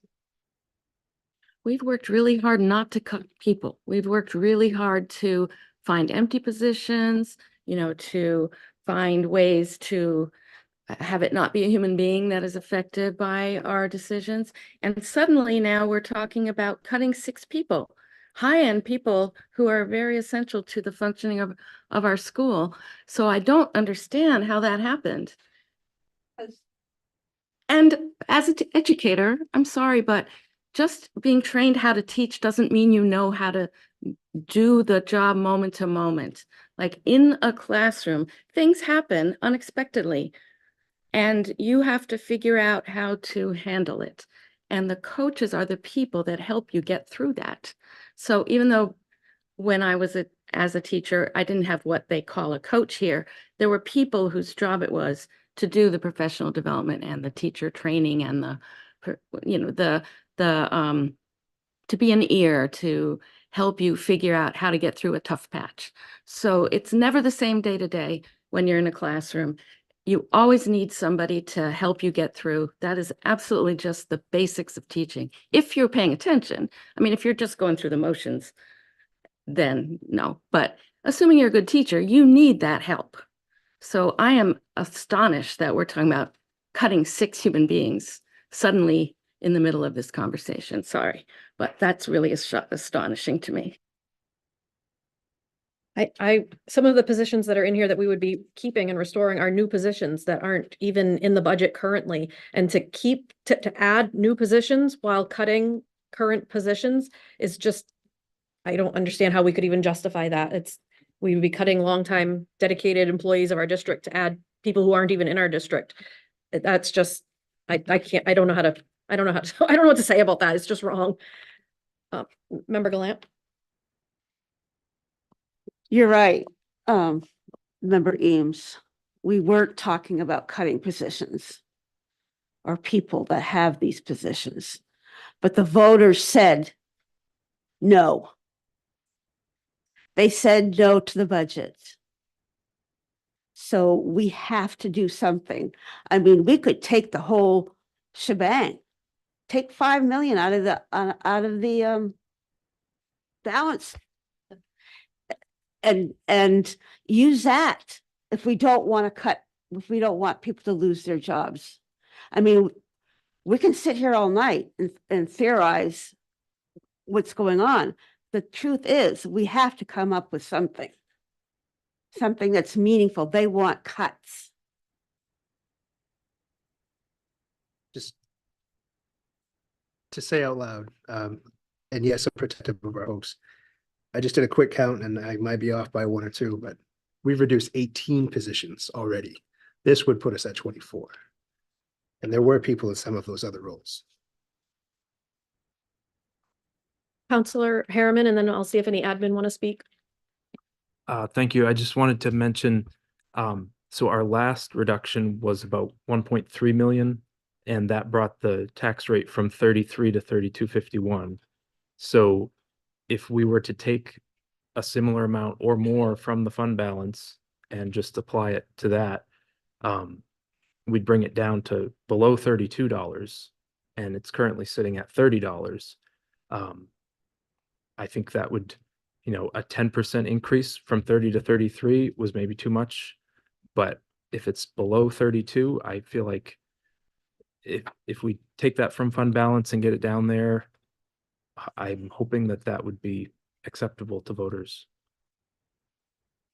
Are there any admin in the audience that would like to speak?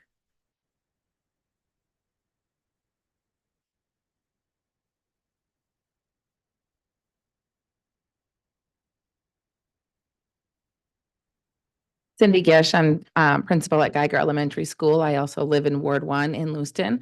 And 2 of my own children graduated from Lewiston High School, and I can say are very successful. One that has graduated from college and one that's in college and is doing really great. I just wanted to say a quick thing about our coaches and our buildings. I don't know how I could do my job without the coaches that we have in our buildings. I also don't know how I could run 2 schools because I'm at work from 6 to 7 pretty much almost every day.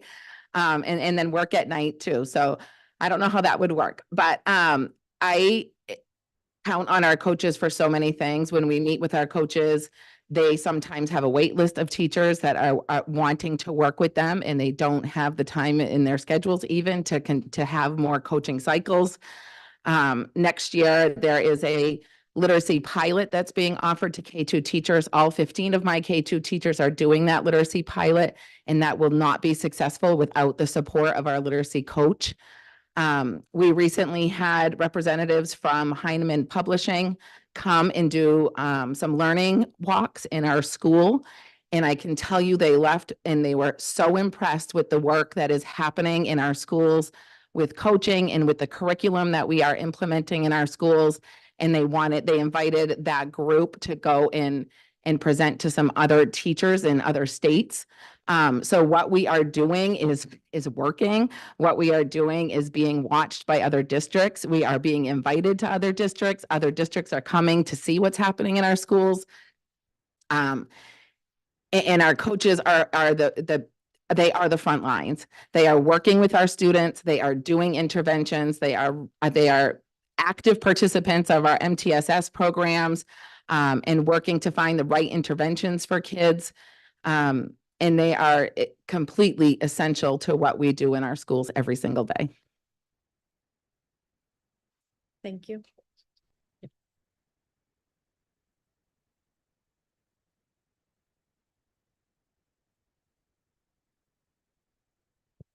Hi, I'm Tiffany Sachs. I'm the principal over at Montello School. I'd just like to echo what Cindy shared. Our coaches actually, in thinking about a strategic system of supports and how we build capacity, our coaches do a lot with students, and it is student-facing work. So they're actually not there to primarily work with the teacher. They're actually there to look at the students, what the students are doing, and then actually work to improve student outcomes. So that's the framework we use with coaches. They meet with me weekly, and we think about what teachers may need support in getting students to grow. And we allocate resources, coaching resources that way. So we have a really good handle on student data on what teachers are able to do. And Jake wasn't wrong. When we have interviews with teachers, the first thing they say is, what supports do you offer me as a new teacher coming in? How do I learn what I need to be successful in the role? So I do think I am, I sound really nervous because I'm really passionate about this. They are a system of support that I do feel like Cindy, we need. Along with some of the other things that came up, I think programming is really important. Anything that's directly impacting students, in my mind, is something that we shouldn't lose. So I think that's something to consider. Anything that's really not going to be in direct contact with students. And I actually appreciate the thought of, bringing coaches up, because there may be some misunderstandings that coaches aren't directly working with students, but in many cases they are, and they are trained interventionists as well. Thanks. Thank you. Did anyone else in the audience want to speak? Or school admin? Public comment is done, sir. Thank you. Normally as chair, actually never as chair, do I ever make a motion, even though I can, I just don't. But in an effort to move this along and just to get a sense of where the committee is at, I am going to make a motion to move $2 million from the fund balance to reduce the budget, and send it back to public voters. Is there a second? I would second that. Any further discussion? Member McLaughlin?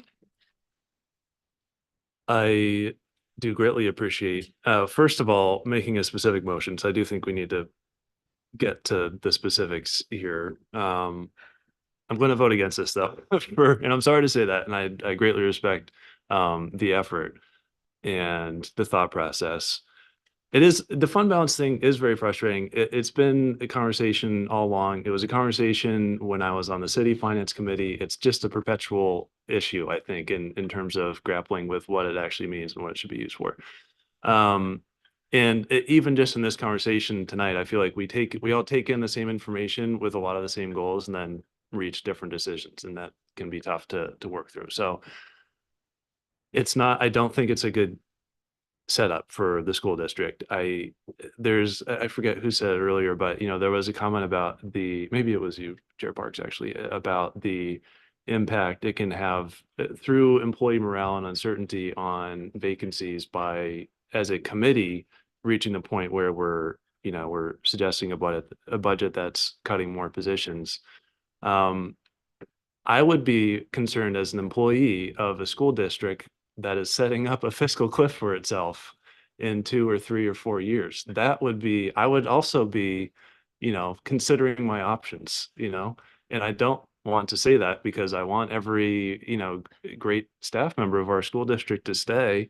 And I want to set ourselves up for success for the long term here. And, because this vote has failed twice, I think now is the time that we have to make some of these harder choices about where we're going to cut money out of the budget as it is currently.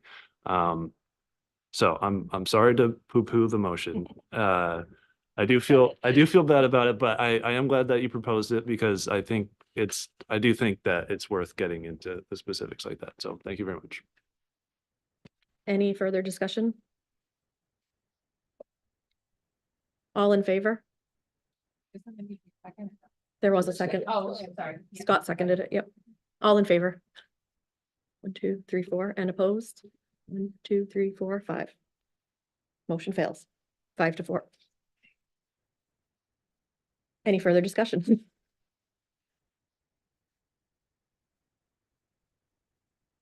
Member McLaughlin. All right, well, I feel like I set myself up for having to put my money where my mouth is there. So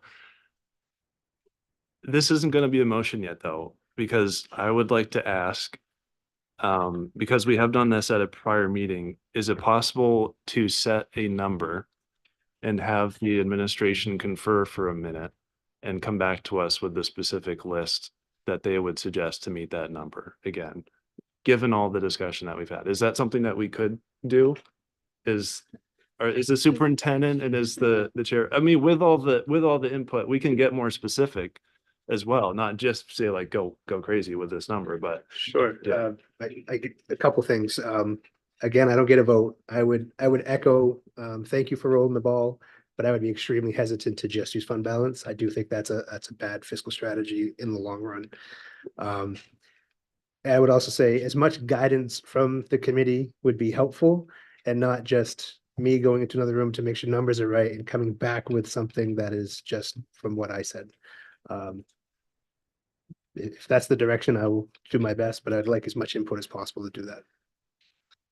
I think it's pretty much general consensus that we do not want to eliminate after-school programming. I feel like everybody has sort of voiced that. Is there anything, Member Bowden? And when you go out to this, I just want to clarify.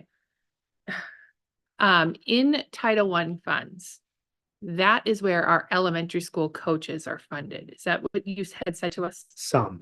Some are funded through there in part. There are limitations with title funds and how you can use them. So Correct. it's some, but not all. How many are in Title I? In part, I can ask them to look real quick. The other thing I'll say with Title I funds is you can't supplant. So Right. you can't take something out of it and then pull something from your budget. Well, I'm not looking to do that. I just want to get an actual number of how many coaches we have in this district, especially at the elementary level. We just had 2 elementary principals come up and talk about the importance of them. And I just want to make sure that we are not getting rid of all of our coaches by saying, let's eliminate 6 of the 12 from the regular budget. I know that we have numerous in the Title I budget as well, correct? They're looking right So now. eliminating if 6 positions Mm. isn't going to, it's not all encompassing though. There are more entitled. Yeah. okay, thank you. Counselor Harriman? I just wanted to add to the discussion about potentially cutting coaching positions. On the list that we have, there are 5 positions here that are either, 3 of them are considered new because they were ESSER funded. 1 technology coach recently became vacant, and then there's a new school resource officer position. So that's 5 people there. I would propose, rather than, if we're talking about cutting 6 coaches, one of them is in this list. I would cut these 5 new and vacant positions and then 1 coach, if that's the goal, is to reduce by 6 positions. I just don't see the logic in cutting a position that's already here and established in favor of adding new positions that are brand new. Member Bowden? I would actually like to see the after-school programming stay. And then I mean, I don't want the other stuff cut, but we need to make cuts. There needs to be a major reduction. And so in lieu of the after-school programming, I would like to see 6 coaching positions cut instead with your list. And I would like to see what that looks like.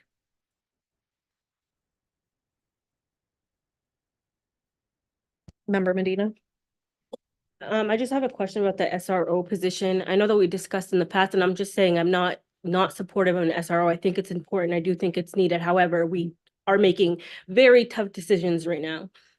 I know that we talked about we don't know when we'd be able to get somebody because also the police department is looking for police officers. So would we even be able to get an SRO? Like, is that even a thing? And if not, if we take it out, would there be a way that we can look for maybe grants or other ways to fund that position? Because I just feel like if it's not going to be filled anytime soon, you know, why keep it in there? And it's not because it's not important. So I just want to make that clear. And I do care about kids because I know that's comments being said. So I just want to make that clear. So I have no idea, to be honest, where the chief is at as it relates to the ability to fill that role or other roles. And we continue to look for grants either way, because we want to continue to do that. Shared one with you recently, and we're submitting tomorrow for that COPS grant that will help with some of our systems, but we can continue to look for others. I too struggle with new while we're reducing some other things, but. Member Bowden? Thank you. I also saw that we have a resignation at the high school level for our vice principal. Is that a position that we need to refill? I'm just throwing it out there because we have 2, correct? So we have 2 currently, Okay. and the one that will soon be vacant. So I would say that we would not be positioned to reduce administration at the high school. Okay. This may not be popular, but I'm going to make a second motion before we send the superintendent out for a set dollar amount. I'm going to propose that we cut the 1, 2, 3, 4, 5 essentially new positions that were included in the packet. For a total savings of 403,353, and then move 1.5 billion from the fund balance. So that'll cut just under 2 million on top of the budget that we already cut of 3.4. That's my motion. Sorry, do you need to read that? If you can read my scribbles. No, and this.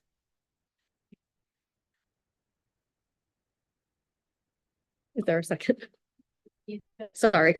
Cutting the 83,000 for the SRO, the 105,054 for the tech coach, 78,515 for the family liaison position, 74,789 for the Connors teacher, 61,995 for the reading interventionist.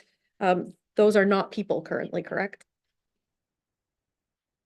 Let's see. 3 of them are people. They are. Okay. And that comes to 403,353. And then move 1.5 from the fund balance for 1.903 in additional cuts. Seconded by member Eames. Any further discussion? Member Hurd? Thank you. So I kind of want to piggyback off of what Member McLaughlin said, but if you look at our budget, 70% of it is pay and benefits. That is not going down at all. If anything, it's going to go up.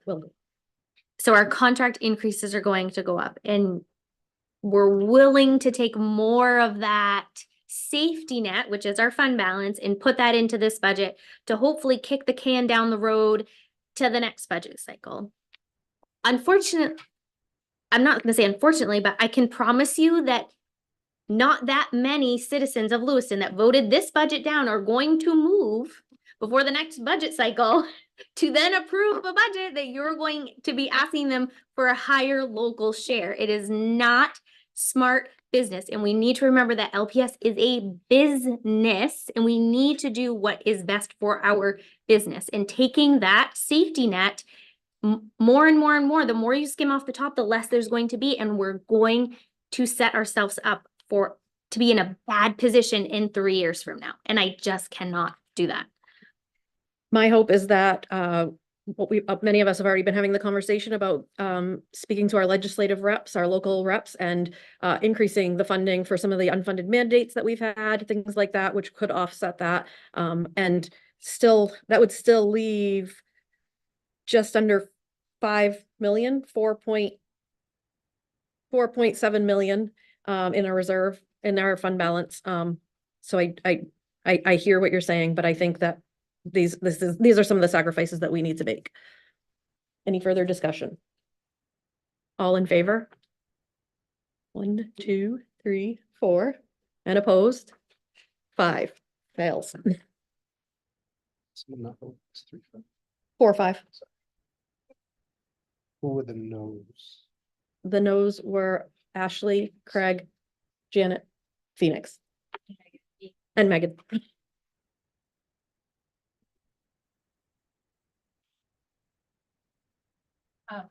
Member Bowden. Could we take like a 10-15 minute break and let Jake go work some numbers with other admins? Is that okay? Any parting wisdom? No. Member McLaughlin. Yeah, I was gonna say, I did mention we could give you a number and then you could do that, and I don't think we've done that yet, so. Yeah, you know what, I'll say, no, I'm just gonna say. The original total that you have on this list is about 1.4 million. My suggestion, and this is just my suggestion, and other members obviously should adjust this, would be keep a target of 1.5 million. Except not including the after-school programming cut, and actually removing $300,000 from this $654,000 fund balance transfer line. So that means there's about $750,000 if I'm doing just some rough math here to still account for.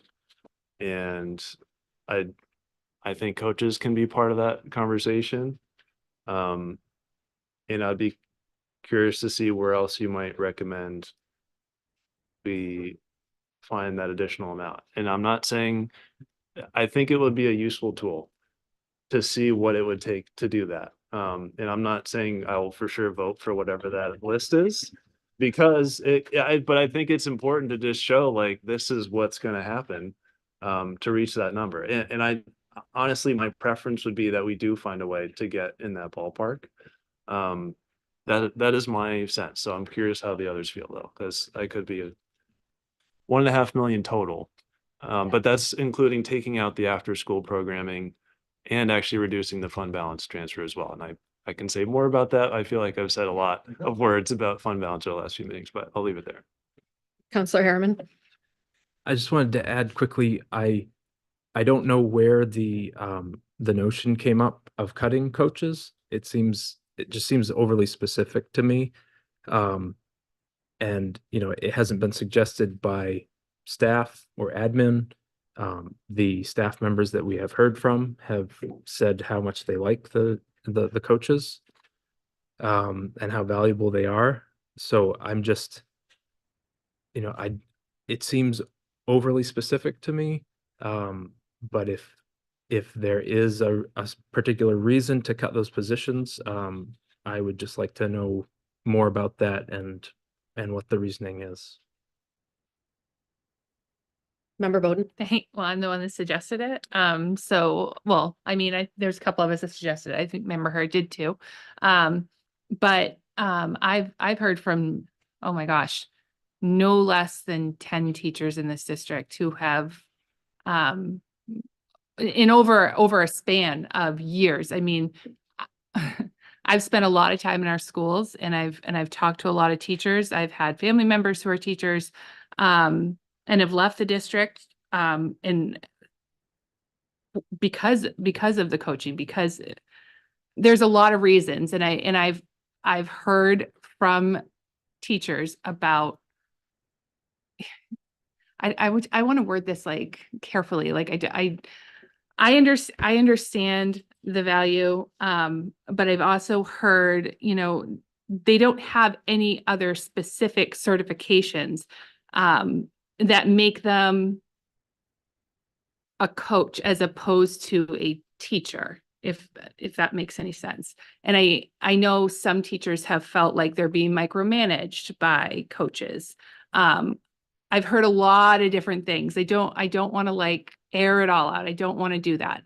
But it is something that, you know, I have brought up probably every single year that I've been on this committee. This isn't a brand new notion at all. I have brought this up for 3 years straight because I have continued to hear about it from teachers in our district and how they feel about it. And I know there are some that love them and that, you know, it's a wealth of knowledge for them. And I've heard from other teachers that bring back the money into Title I funds and send me off to do personal development because I would like to go to a conference and do personal development. I don't want someone else to do it and come back and report to me. And that's how some teachers feel. And whether or not, you know, that's the case, I don't know. I'm just going off of, you know, from my experiences and what I've heard. And so that's why I have continued to bring it up year after year. So again, I appreciate our teachers. I appreciate the work that the coaches are doing, but it feels like a luxury where we are scraping at the bit right now to try to find reductions. Nobody's required to work with a coach, right? It's voluntary. So I don't know how they would feel micromanaged if they don't have to do it if they don't want to do it. That's not Just the point. yeah. Feedback. Member Heard? So also because I am someone who brought up the coaching positions along with Member Bowden, she said most of the things already, but I do want to say that some teachers have reached out to me who have been in our district for a long time. So not just new teachers, I'm sure everybody gets could benefit from the coaches, but teachers who were here for a long time before there were coaches, and they see the difference and say that they would rather those Title I funds be used in direct small group interventions that used to happen when we had our ed techs pulling kids out for small group type interventionalists. So I think some of it is, and I'm only going off of, again, what teachers are saying, and they're saying that before we had coaches, this is what we were doing, and this may have worked better for them and the district and our kids. And so I think that's kind of where it's coming. And I would love to have a conversation, you know, with our admin team about better ways that our teachers can be supported, because maybe some of them don't feel supported from coaches, and what are some different ways. So I hope that that's a discussion that happens after budget. Member McLaughlin? Yeah, I'll just say real quick, I actually do agree with Councilor Harriman's point. I think we have spent a disproportionate amount of times talking about something that's, you know, maybe 1% of the budget if you're just looking at the general fund portion. And it is a budget conversation. You know, I mentioned that it seems like there's interest in potentially reducing that. I don't know if that's, you know, to be honest, my point is we have talked about that a lot. We're talking about a lot more than coaches in the reality when we're talking about what we're going to be reducing here. In some ways, I don't want that impact to be lost by thinking it's all about coaches or not. That's just going to be one small piece of this, one way or the other. And you know, it might be a great idea actually to just have as a later agenda item, how is professional development handled in the district generally, right? That might be a good idea. So I just want to put that out there. I do feel like it, you know, I don't want, at least in my own situation, to be seen as picking on coaches or something. It's just been, I see that as one part of this bigger picture. And it's going to be one part of this larger budget conversation. So that's all. Did we give him a number? Yes, 1.5. Yes, okay. Is everybody okay with taking a break at this point and letting Jake do his thing? Did you all give him the feedback that you think you need for him to work on this? Okay, I guess school committee is in recess at 7:50 PM.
School committee is back in public session at 8:15 PM.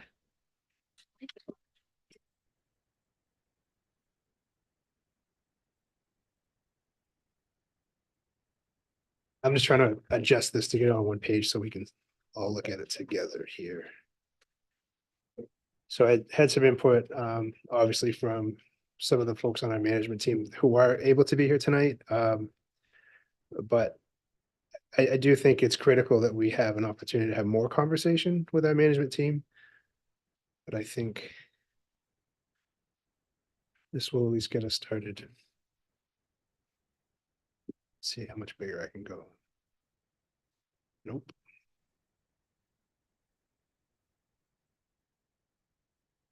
That's kind of. I apologize, kind of small, and I know there's some notes, but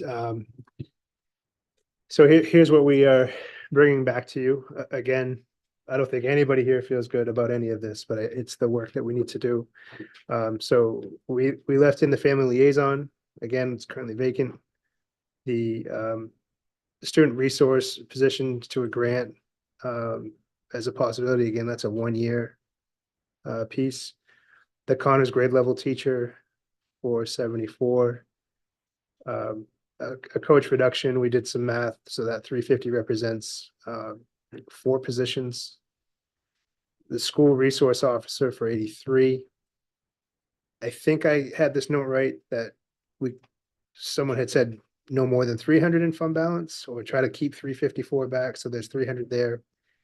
And we have other vacancies now. We will have others coming up as part of just natural occurrence, but also I think these pressures, but also some management informed reductions. So what I'm asking of you is if you're okay with the 1.5 to debate those items, and I am fine with it, but I'm asking to have time with my team to look at what vacancies pop up and what things they feel they can, in the situation, have to live without, that they would choose to bring back to you to make sure it's informed by people who are doing the work in the buildings every day. So that would be a $400,000 chunk for informed reductions. Being mindful of the input that we have from you, but we don't know who might leave, in the short window. What things you reduce so much, it might create a critical mass of a shift tied to it, those kinds of things. But I would need time to assess that with the team. So that would all in all be about $600,000 of a 1.526,551 reduction. Again, with the opportunity to work with the team to figure out what those other pieces are for current vacancies, structural components, but they would be reductions. I would not come back with and use reserve. And those would be informed by the management team reductions like you were requesting. Counselor Harriman. So as far as time frame, would you be doing that tomorrow and Monday and Tuesday morning? Is that what you're thinking, or? I can try to get that done before Tuesday. People have all kinds of things. They didn't schedule this series of events. We would inform it just as much as we possibly can. But we would know that we need a quick turnaround. The balance of this is that the school committee, if you agree to this conceptually, we can get to work, and as things unfold, make sure you have the detail and that you're okay with it. But the city council would be voting essentially on a number, and I know they want detail, but it's on you and me to carry out what that detail is. So we could, if you approve this proposal or something along these lines, in effect, we could propose this to the city council as is while we do the work on what those details are, knowing that we're committed to making sure they are, in fact, reductions. And I'm not going to bring surprises back to you. I just want it to be informed by management. I know it's such a tiny amount, but moving the ed tech at the store next door, is it 40,000? To a grant that's only 1 year, that scares me. I don't know what else to say on that, except I don't want that position to be eliminated a year from now when we're having this conversation again. Yeah, I would agree. We were trying to hit that 1.5 number. So I think if we took it out of there, if you want to stay at that number, we could add to letting management try to figure that out and guide us away from that. That'd be my ask. Member Bowden? Thank you. Couple questions. First, you put 4 positions under coach reduction. Do those, are 2 of those positions the multilingual and the technology coach that were already in? So, And then 2 more, or is that 4 additional on top of the multilingual? so and- if the things that are cut in the top Okay. part of it have already been reduced. So Okay. anything here would be separate, but the things on the bottom have not already been reduced. Correct, So that yes. it would be this list and not that list. Okay, so it would be the technology coach plus 3 additional Well, then? maybe I want to talk to management about Sure. how that will play out. I'm just trying to get Yes, it, I'm just trying to totally. understand, like, I just want to make sure it's informed by what vacancies we have, what capacity that impacts, Yeah. and being as smart as we can about it. and then I'm like kind of mind blown that you just came back with $600,000 in reductions. I came back with, I don't know how we're gonna do that. But you asked me to get to 1.5 and I want to work with the team to figure out that is gonna be a very, very difficult thing. But I want it to be informed by leadership and not just by what I think. Okay. Member Hurd? Thank you. So I just want to say first, Jake, thank you to you and your team and the rest of the admin that are here, that did some quick work here, and the admin that are not able to be here tonight that are going to be working with you in the next couple days, to try and figure this out. And I want them to know that they are appreciated and they are making a difference in our children's lives. I can only speak for my children, but I can tell you that my 8-year-old would not have gotten through 2nd grade this year if it was not for our amazing team at McMahon. So you are appreciated and we do appreciate you very much. And I want parents to know too that you volunteer your time. If you have a lunch break, you call and say, hey, I can come read to your students, or send your teachers a note, or send your admins a note, and just let them know that you do appreciate them, because they are molding the future leaders of this country. And so I want to make sure that we're not forgetting that. So I do just want you to know that I do appreciate it. This is hard. Nobody likes this. We are talking about actual people. But I think across the board, we were just talking on our break, there were multiple school budgets that did not get approved in the state of Maine. And so unfortunately, it's not just us. We're not the only ones that have to make the hard decisions. There are other people out there. So if there's any comfort in that, to know that we're not alone, we are not. But I just want you to know that you are appreciated. Any other discussion? Member McLaughlin? All right. So just quick thought process wise, so we would schedule another meeting between the city council budget workshop and the city council budget vote. Is that what I'm understanding? We can try to get more detail. If you agree to this conceptually, we can still work on that detail, even if it's after the city council approval of the number. So I guess what I'm getting at is just, I don't think that we should take a vote without knowing the specifics. I think in some ways that would defeat the purpose of this phase of the public And I'm process. So like, saying- I want to make very yeah. clear what we will be losing if we vote on this amount. Does that make sense? It does, Okay. but I don't have that list. No, yes. And I need it to be informed, and it's Thursday night. And Yes. the city is acting on this on Tuesday. And I know that some people are not available tomorrow and Monday. And so, Yes, no, just to be clear, 100%. I agree with this approach that you just kind of have the number and you work on the specifics. But I guess my question is, so then we will have a chance as a committee to come back and vote on the specific final reductions. Is that possible, or am I understanding that is what you have in mind currently? you certainly can. I mean, I think I've been very transparent with the committee over time that I don't make those kinds of reductions without you having knowledge of them. I guess from a budgetary perspective, it's more important for the city process to have the number. Yeah. I am going to have to come up with things because it's going to inform the warrant that's actually voted on. Somehow, I don't know what that will be. And it's going to be ugly. Yeah. I I'm trying to find the words. Like, I don't have that answer in my back pocket.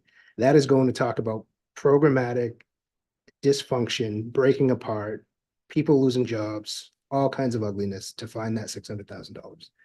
I just wanted to be informed with my management team to do it. Can I do it by Tuesday? Probably not. Can I guarantee it happens before Thursday? We can try. Some of it will get done, but that is a huge ask. And I'm just trying to make the numbers work. So as of now, in order for this to go to the city council on Tuesday, we have to vote on it as is without knowing all of the details. Is that where we're at? I mean, in essence, the city council does not approve or deny how the funds are spent. They approve the number. And I would get back to you as soon as possible. I just don't want to make guarantees I can't make that this will happen before Tuesday or before right after. Not because of the time span only, but because of how difficult that is going to be. But I would like to be informed by leadership, is all I'm saying. I know. If city you want to come council- back to vote on it, I can bring it back to you. You can continue to talk about the items that are there and approve them if you wish. Don't we need to vote on it before city council can vote on it? You need a number, and I'm gonna need as much detail as possible. Okay, so we would have to vote on a number before Tuesday so that city council could also vote on that number on Tuesday. Yes. But we won't have all the So details of that number. City doesn't vote on it Tuesday, it's just a workshop. Okay, so then we don't have to vote right now. That's what I'm, Yeah. that's what I'm Okay. confused about, yeah.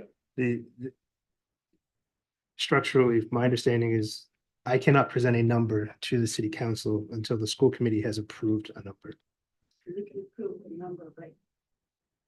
Yeah, we can approve the Yes. number, but we don't have all the details of what that number consists You of. could make a motion on this or some variation of this, and I'll go back to work with the team. But then the process could continue with city and But they're not voting until the 24th. So if we don't vote on this tonight, we just have to vote on it before the 24th in order for them to vote on it on the 24th, correct? I only know procedurally that I believe I'm not to present a number to city unless it's been approved by the school committee. Member Heard? You are presenting something to city council on Tuesday. So you need a number that has been voted on by Tuesday, is what you're saying. Correct. Even though it's a workshop, you still have to have an official number that has been voted on by the school committee to Yes. present at the workshop. Correct. And I'm not looking at the charter or the statute, but I think it's also good process, because if I go in and you have a change of heart over the next few days, we've done a whole lot of work and I don't know what for, and that could happen. So I do think a vote would be my directive to go figure out that 600,000 with the team and get it back to you just as soon as I possibly can. If it's before the vote, great, that'll be my goal. And maybe I have some open pieces, but I'm going to get you detail. The question will be, when can this group convene? When do the meetings happen? When can I meet with the management team? And today, tomorrow is the last day for staff. Functionally from a contract perspective. Member Eames? There's another wrinkle, which is the July 9th, presumably referendum. And should that fail, God forbid, knock on wood, we still, then the number that we voted on kicks in as what we work with. So we couldn't vote between the 24th and the 9th. Can we vote on the details? And then that's the one that matters? Or is that not right? So the number wouldn't shift per se. The latest number that you vote on. So if you vote on this tonight, and then it goes to city and we get you detail and the city approves it, and then it goes to referendum. So whatever you voted on tonight, unless there are changes, is by statute, the number that you work with. But I'm asking unless there are changes that you said, what is the content of that? If you change this or any part of the budget, this body can change this budget and vote on it prior to that referendum approval, and it becomes your latest approved budget. So that's what I'm trying to get at. So the details can be filled in and then we can vote on it. Yes, in essence, yes, but we're going to get as much detail in those spaces as we can as soon as possible. So we would vote on a dollar amount tonight, And then potentially we would vote again on the details of it later. I would actually ask that you vote on this as is. And we'll still try to get you the $600,000 worth of detail further cuts, but I need to know that those are in fact where you're at and it's been voted on. Member Bowden. Thank you. My arm's tired. So a couple things. Does the city council have to have a workshop on this on Tuesday night? Can they push that? Like, we're really good about, you email us, hey, can you guys meet tomorrow night? And this body finds a way to make it happen. Can the city council do the same thing? Is the mayor still in the room or did he leave? He's still in the Okay. room. The challenge we get into with statute is having enough time between the city council approval and the referendum. Okay. And there's a lot of preparation on that date and a lot of regs around it, but you have to have a window of approval before the actual election. Okay. Okay. And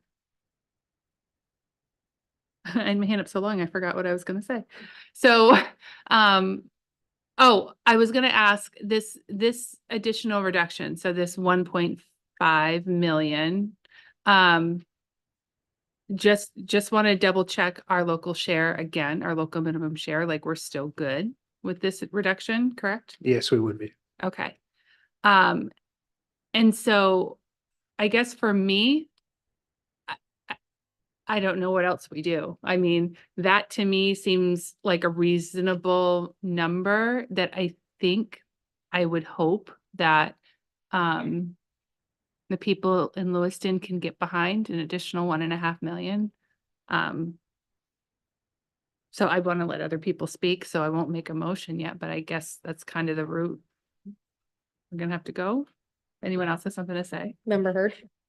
With this 1.5, what are we looking at for total reduction?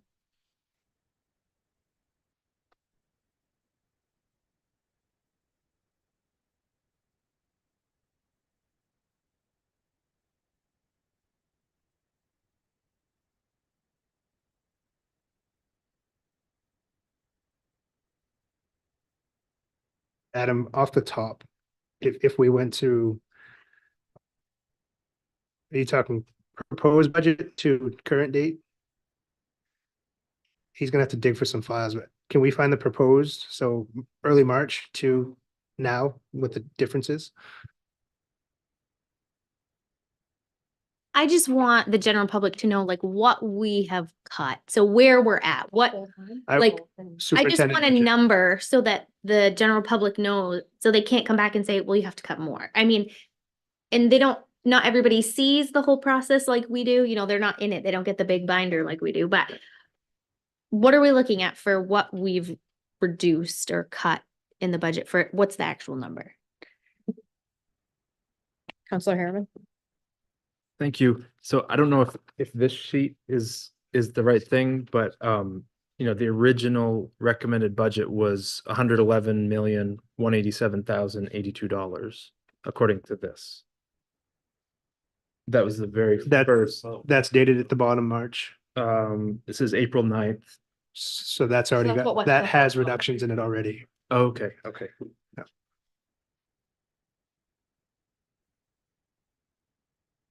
Adam, I may have downloaded it. Let me look. It's 66 cents. This reduction represents about 66 cents, I believe, on the mill rate.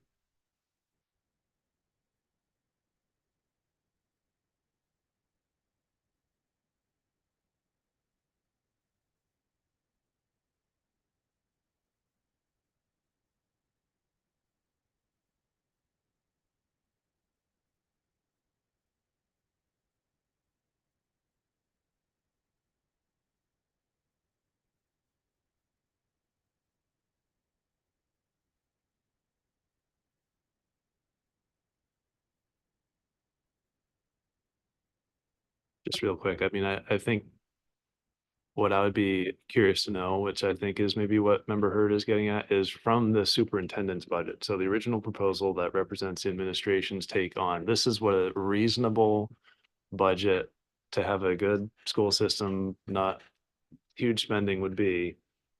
The first thing before the first vote, I mean, I have the thing from our March 20th meeting where we we already cut 3.7 million, something like that. So yeah, I think knowing that full pipeline would be very helpful. Not the amount that was first voted on, but where we started back earlier this year.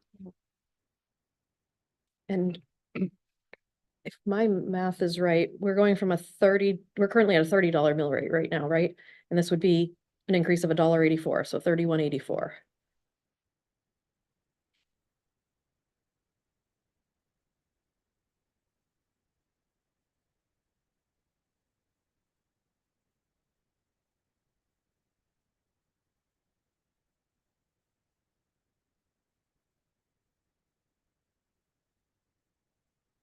What was originally proposed when we, our very first meeting with a proposed budget to now? What has been cut from then to now? First superintendent's budget has 115,866. 822. And what's today's number if we reduced by this proposed amount?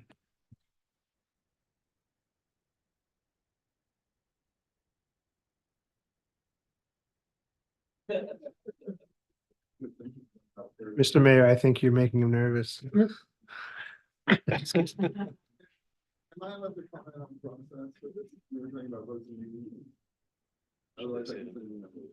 We just need you on mic because no one can hear you. No one even knows you're speaking right now. Yes.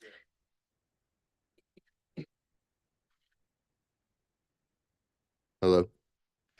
So I understand we're trying to figure this out, and we have meetings that are, potentially set up that are based on, the previous meetings, meeting those goals, et cetera. And we have, public notice that needs to go out for the vote.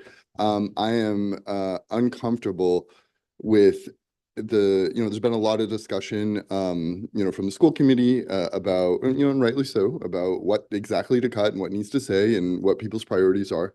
And so I'm uncomfortable, a school budget being presented at a workshop where you only approved the final amount but didn't know what was included. That could be a colossal waste of time if later on you are not in agreement with what was cut. Even if it takes longer or we can't meet the deadlines, I would much prefer a school budget being presented at a workshop where you knew exactly what was in it, and then you approved the final amount, not just the final amount, but exactly what was in it, rather than us, talk about something that you haven't fully seen. I think that's just, I think that process is just wrong. And even if we have, listen, I would, this summer is certainly turning out to be the endless bummer. And I would much rather get this vote done as quickly as possible and move on. But even if we have to push things back, I think being able to talk at city council on something that's been fully vetted by and approved by the school committee is the way to go. Thank you.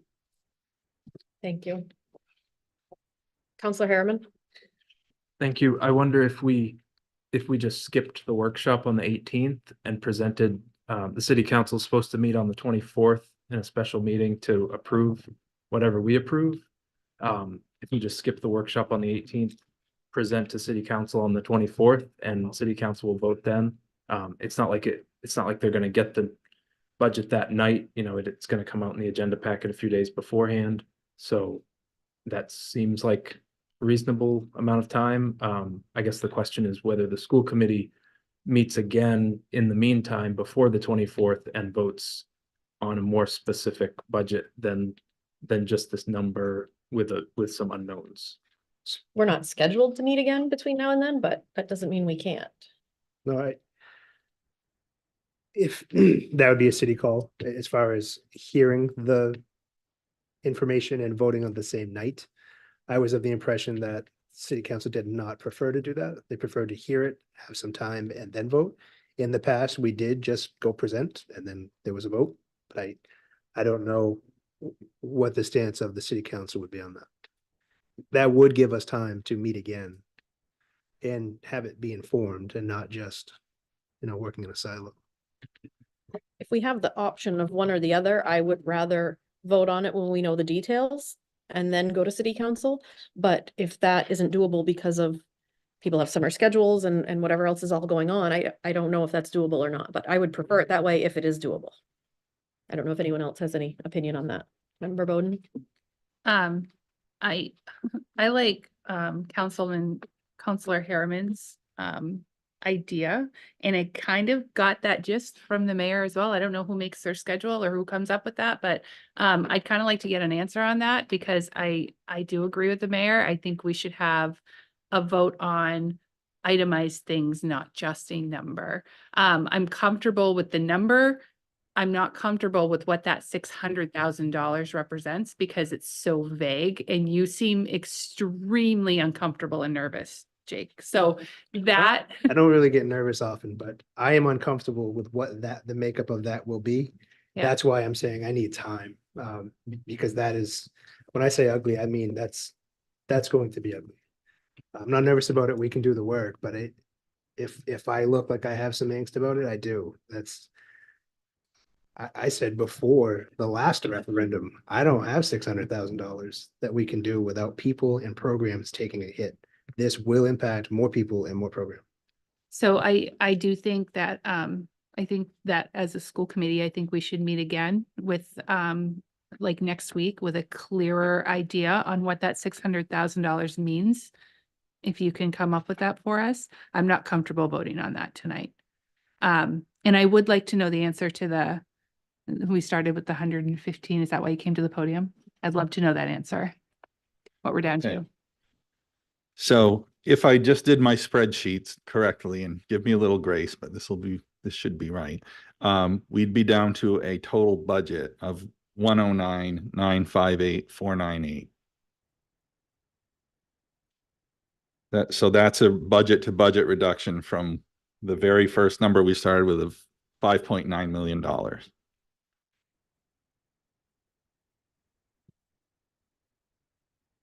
And just looking at the local piece, it would take the mill rate for education down from 16.19 to 13.40.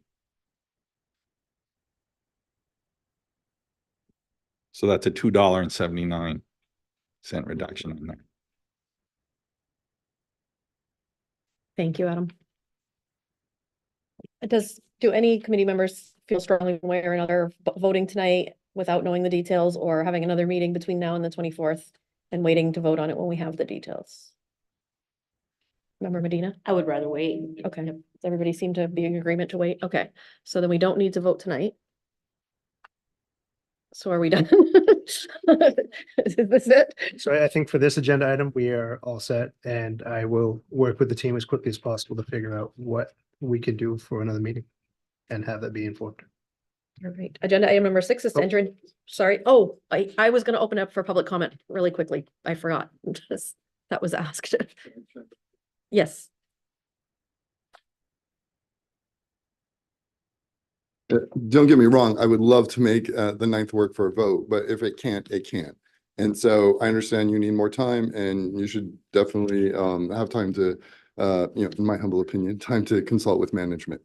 And if we need to push back things, then so be it.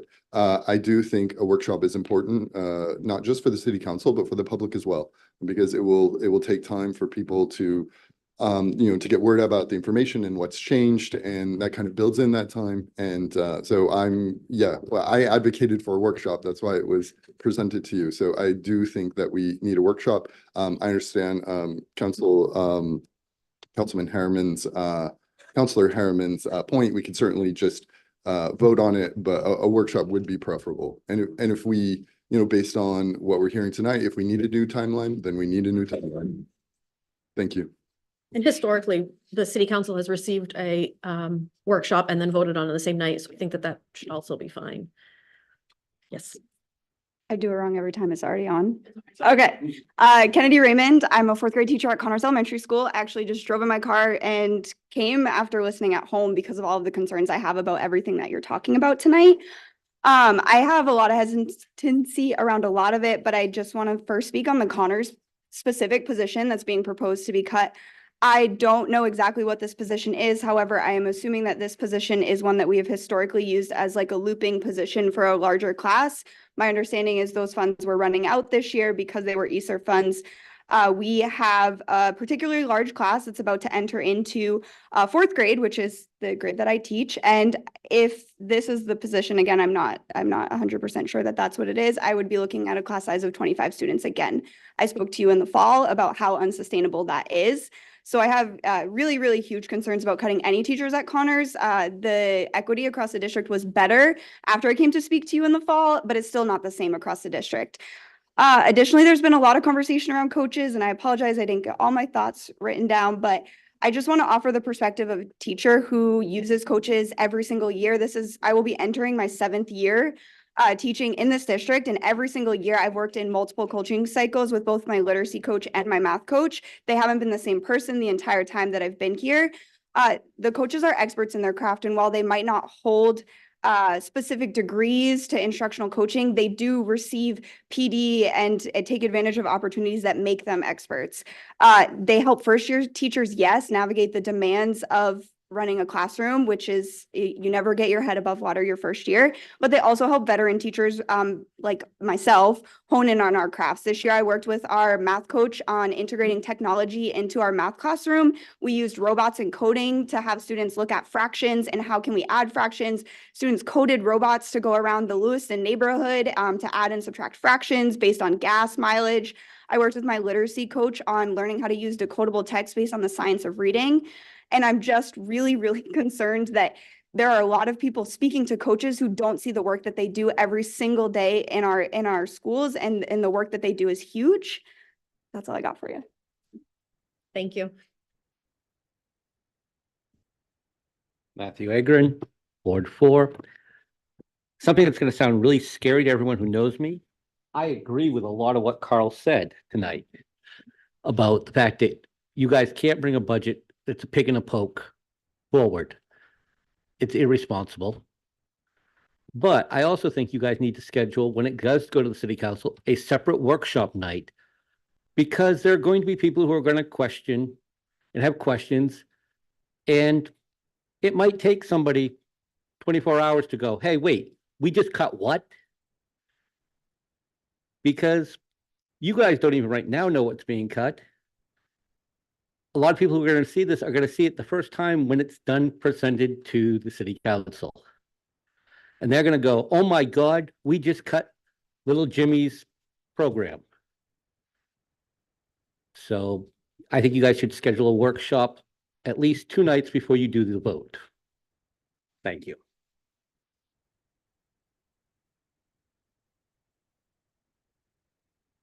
I will be brief. Jay Rich, Lewiston Education Association. I would just urge the committee to use an additional 500,000 from the fund balance. I know we don't want to, but that's why it's there. And I think that would really help with some of the management costs. That would help with the store next door ed tech, and that would also help with that Connors teacher. So that is, I implore you to look more into that fund balance. Thank you.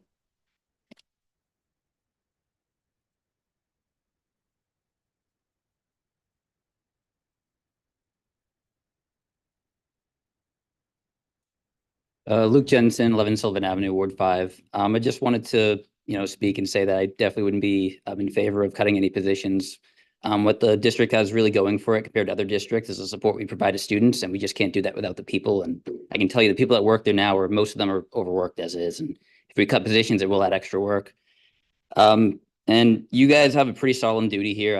I mean, I was on 3 budgets, 17, 18, 19, and one of those years we had to do it again, but like that was nothing compared to what you guys are doing. So I truly don't envy the position you're in. I would say that I don't support cutting coaches from the budget. I would say that if that's the direction you want to go, that is going to leave some gaps in the district. 2018, I long-term subbed. I had a 2-day sub assignment. Teacher got into a car accident. Long story short, I was there for 11 weeks. I was not trained at the time.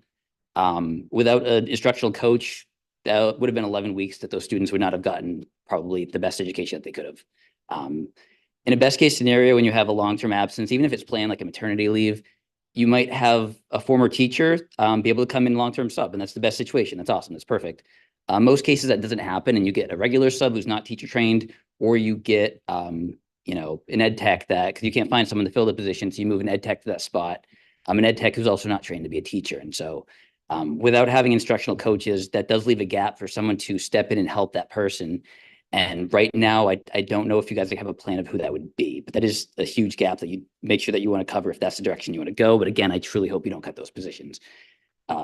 So I just wanted to come here and mention that. Oh, also the programming, like, you know, I've worked in a different district. Every time I've long-term subbed, I've worked with an instructional coach. Implementing new programming too can be tough. There's no one really designated for it other than instructional coaches. And so if you decide to do like a new program in the district, you're gonna have to make sure you designate someone to actually implement it. My guess is we probably do the principals, maybe interventionists, people that do have a lot on their plate already. So I just want you to keep in mind, there's really like no fat that I see in the budget. And as far as positions go, everyone has a purpose. And if you cut positions, you're going to have to make up for that somewhere else. Maybe by adding workloads to other people, probably. So again, I don't envy the position you're in. I'm not going to claim to, you know, I can't say what I would favor now is what I would do if I were in your shoes. But I just wanted to, you know, make that point across and just say I truly don't envy the position you guys are in. Thanks for your service. Any other members of the public like to speak?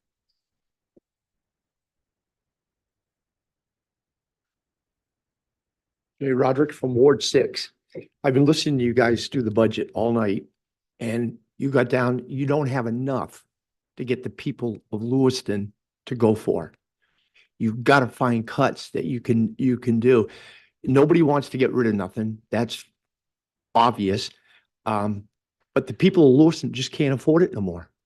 What you're doing, you know, you may have your kids here, but you're going to be driving all the people out of the city. They can't afford to pay the taxes. They're going to leave. And we haven't got a big enough tax base now. The city of Lewiston's already down in the hole quite a bit with the way the city's been run and all this stuff. You guys got to come up with something better, and you guys got to work on this more to get this budget down. You know, you only cut a little bit off it. You know, people aren't going to go for it. You're going to be back here after the next referendum, and you're going to be stuck having to revote on this again. It's just not, what you've got is not going to work. So you guys got to start redoing something to see if you can make this work. You know, nobody wants to cut nothing. I can understand it, but you got to cut somewhere. That's the only way you're going to make it. Thank you. Any other member of the public like to speak? All right, Counselor Harriman. Thank you. I was wondering if, Jake, if you could put that list back up on the screen. I think you had said we've already cut 18 positions before tonight. And I just wanted to get a sense of how many total positions would end up being cut.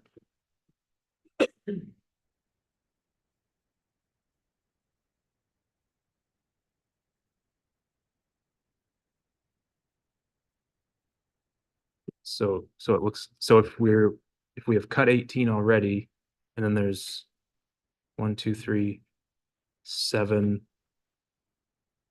more there in the top 4 lines, and then whatever you end up cutting in the bottom 2 lines. So it's 25 plus positions, which. And I would anticipate between the vacancies and the management informed reductions, you're probably talking between, depending on what certain people take for benefits or what have you, that's another 6 or 8 positions, if not more. So, yeah, so over 30 positions. And it's just a note, we cut 61 last year. Right. So we'd be approaching 100 positions reducing this budget in a 2-year swing. Yeah. It's sad. Yeah, I mean, I don't know what else we can do to get the budget passed, but it's really unfortunate that we're at this place, because I think we're just setting our students up for worse outcomes by cutting so many positions and so many supports that they need. Member Eames? I'm going to go against the tide here and really protest the size of that cut. That is just too damn big. And so I am very much against 1.5 million getting taken out over the others that up. So it's going to end up being 5.9% reduced. 5.9 million reduced. That's not nothing. That's actually way too much.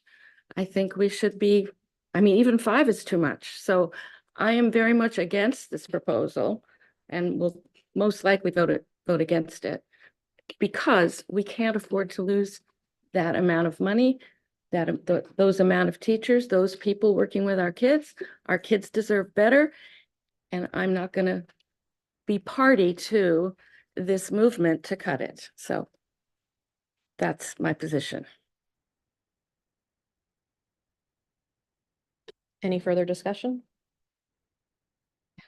Member Bowden, I was just gonna make a motion to adjourn. we have an executive session. Oh, we do. Okay. And I will make a motion to go into executive session. I will second that. Agenda item 6 is to enter into executive session to discuss negotiations in accordance with 1 MRSA 405D.